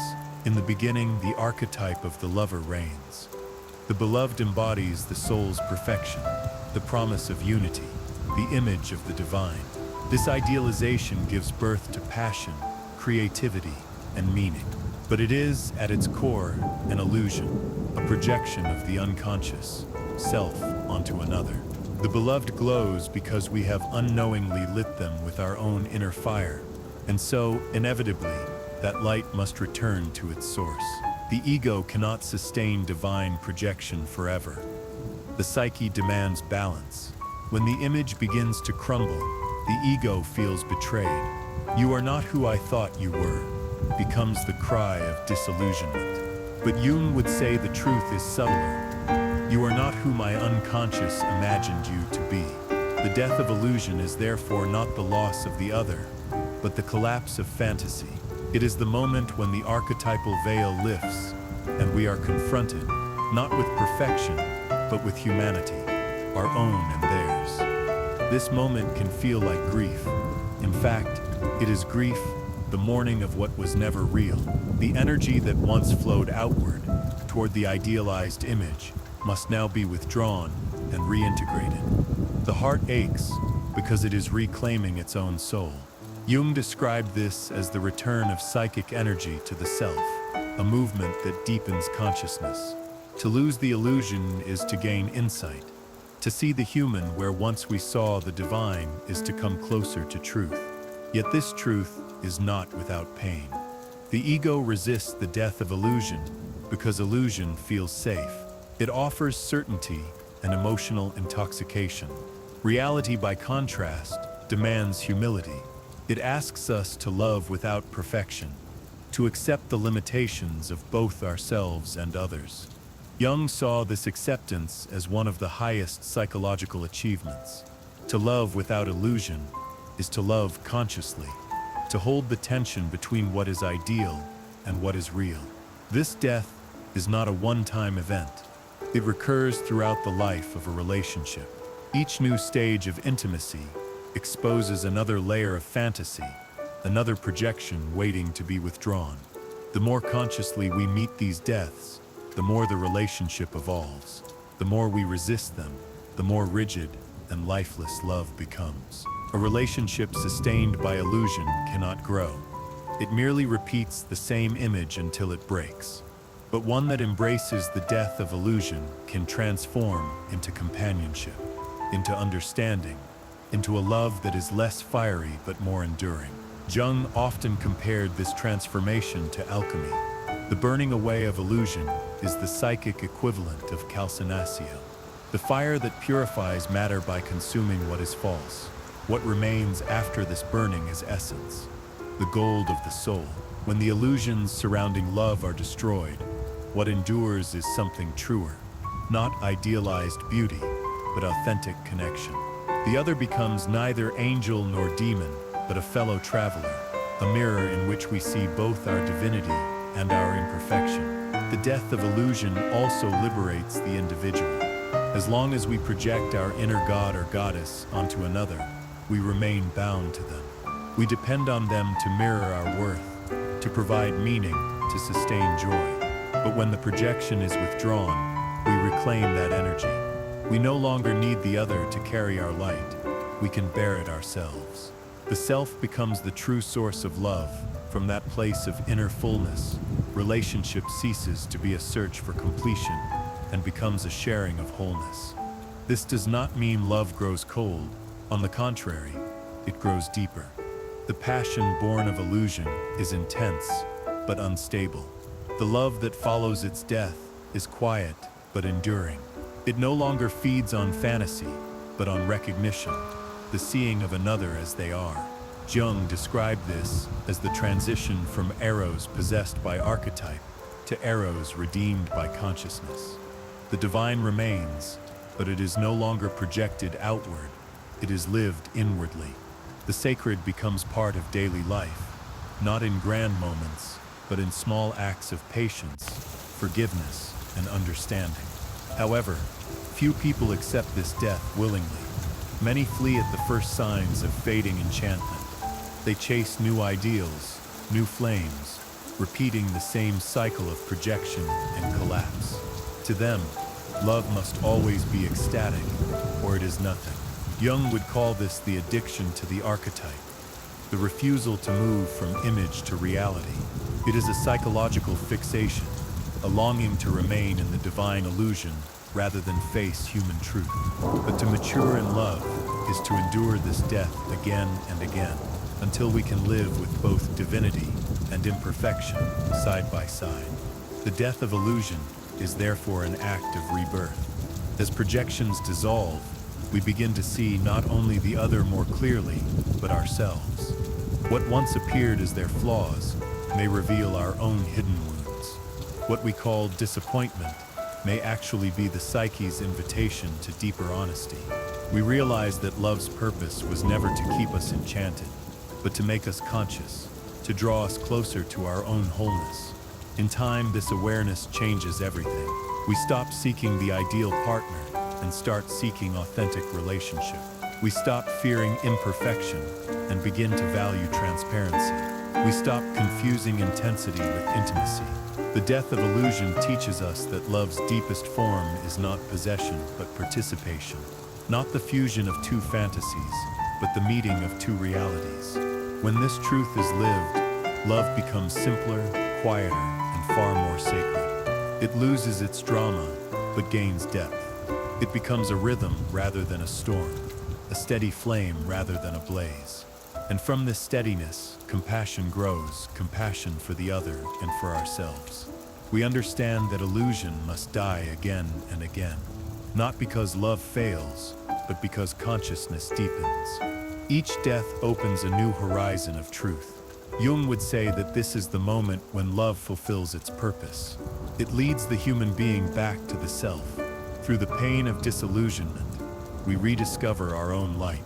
Through the acceptance of imperfection, we find the divine within the ordinary. The death of illusion, then, is not the end of love's story, but the beginning of wisdom. The quiet understanding that what is real, though less radiant than fantasy, is infinitely more enduring. Chapter 16. Beyond Attraction. At the end of Jung's long exploration of love and the unconscious, one insight stands above all. Attraction is not the final goal. It is the invitation, the spark that awakens the deeper process of consciousness. What begins as desire, fascination, or projection must eventually lead towards something greater, the integration of the self. To move beyond attraction is to understand love not as a search for completion, but as a practice of wholeness. Attraction is the psyche's opening act. It lures the ego into relationships so that unconscious contents can surface. Through the beloved, we meet our hidden ideals, our shadow, our repressed instincts, our forgotten potentials. The excitement, the conflict, the longing, all of these are the psyche's instruments for drawing attention to what has been lost. But once the lesson has been learned, the projection must dissolve. What remains is the task of integration, the work of embodying consciously what was once sought externally. To go beyond attraction is to move from the outer to the inner, from enchantment to awareness. Jung would say that this step marks the beginning of individuation proper, the stage where we no longer rely on others to reflect our unconscious contents, but take responsibility for them ourselves. The energy that once flowed outward in pursuit of the ideal now flows inward toward realization of the self, the archetype of wholeness that encompasses both light and shadow, love and fear, human and divine. This shift does not mean withdrawal from life or relationship. On the contrary, it deepens both. A person who has integrated their projections can meet others with true openness because they no longer need them to fill an inner void. Their love is not hungry, it is generous. They do not seek control or salvation, only understanding. Jung described this as relatedness without dependency, a form of love that honors difference without fear. Beyond attraction, relationship becomes a dialogue between two conscious beings. There is still passion, but it is steady, rather than consuming. There is still intimacy, but it does not erase individuality. Each partner sees the other not as a mirror of their own needs, but as a separate universe, mysterious, evolving, and worthy of respect. They understand that love's true strength lies in the freedom it allows, not the possession it promises. At this stage, love begins to resemble what Jung called the transcendent function, the capacity to hold opposites until a new synthesis emerges. Two individuals, each containing their own inner contradictions, come together not to merge, but to grow. Their union becomes symbolic of the psyche's deepest goal, the reconciliation of all opposing forces within. They live not in fantasy, but in conscious paradox, together and separate, one and two, intimate yet free. To live beyond attraction also means to accept impermanence. Jung was deeply aware that love, like all of life, is subject to change. The ego seeks to preserve passion forever, but the psyche moves in cycles: projection, withdrawal, renewal. Conscious love flows with these rhythms rather than resisting them. It allows both people to change and recognizes that love's form must evolve if its spirit is to survive. In this acceptance lies true devotion, the ability to love without clinging, to stay without control, to let go without resentment. This maturity in love parallels spiritual awakening. In many traditions, the journey of the soul mirrors the arc Jung described: attraction to the divine, projection of the divine, outward disillusionment, and return to the inner source. To go beyond attraction is to see that what we once adored in another, their beauty, wisdom, or mystery, was always a reflection of the self, the divine center within the psyche. The beloved was the mirror. The love was our own. Once this realization dawns, every encounter becomes sacred, for every soul we meet reflects some facet of that same totality. From this perspective, Eros expands beyond romance. It becomes a universal principle, the connective tissue of existence. It links thought to feeling, person to world, human to divine. The love we once reserved for one person begins to radiate outward, touching all life. Compassion deepens, not as sentimentality, but as recognition. The same energy that drew me to one heart loves in all hearts. In this state, we love not because we need, but because we understand. To reach this point is not to abandon passion or human intimacy. Jung never advocated detachment in the cold sense. Rather, he envisioned a love that includes both passion and consciousness. The fire of Eros tempered by the light of Logos. Beyond attraction, love becomes both sensual and spiritual, both personal and universal. It celebrates the body, while honoring the soul. It accepts contradiction as the nature of existence. But such love requires continual self-awareness. The unconscious never ceases to operate. Projections can always return. To live consciously is to remain vigilant, to notice when fantasy begins to veil reality, when fear begins to masquerade as devotion. Jung called this holding the tension of the opposites, the ability to remain awake in the midst of paradox. It is not perfection, but participation, not certainty, but awareness. Beyond attraction, love no longer asks to be extraordinary. It finds beauty in the ordinary, in shared silence, in patience, in the simple rhythm of two lives intertwined. The grand drama of the archetype gives way to the quiet presence of the human. The divine does not vanish, it descends into daily life, washing dishes, comforting pain, enduring differences, all become acts of eros redeemed. In this sense, to move beyond attraction is to achieve the ultimate union of opposites, the union of spirit and matter, of ideal and reality. Love ceases to be a fleeting emotion and becomes a mode of being, a constant awareness of connection, a reverence for the mystery that animates all relationships. Jung would call this the realization of the self, the point at which the human being becomes conscious of their participation in the greater whole. The journey of love, then, mirrors the journey of individuation. We begin with desire, the longing for what is outside us. We move through projection, shadow, and disillusionment, discovering again and again that the object of our love is also the reflection of our soul. And finally, we arrive here, beyond attraction, where love no longer seeks but simply is. This final stage is not an ending, but a way of living, a balance between intimacy and solitude, passion and peace, self and world. It is the quiet knowing that every form of love, whether fulfilled or unfulfilled, has led us toward the same realization, that the energy which once drew us outward was always guiding us home. In that homecoming, love fulfills its highest purpose, not to bind two people together, but to awaken consciousness itself.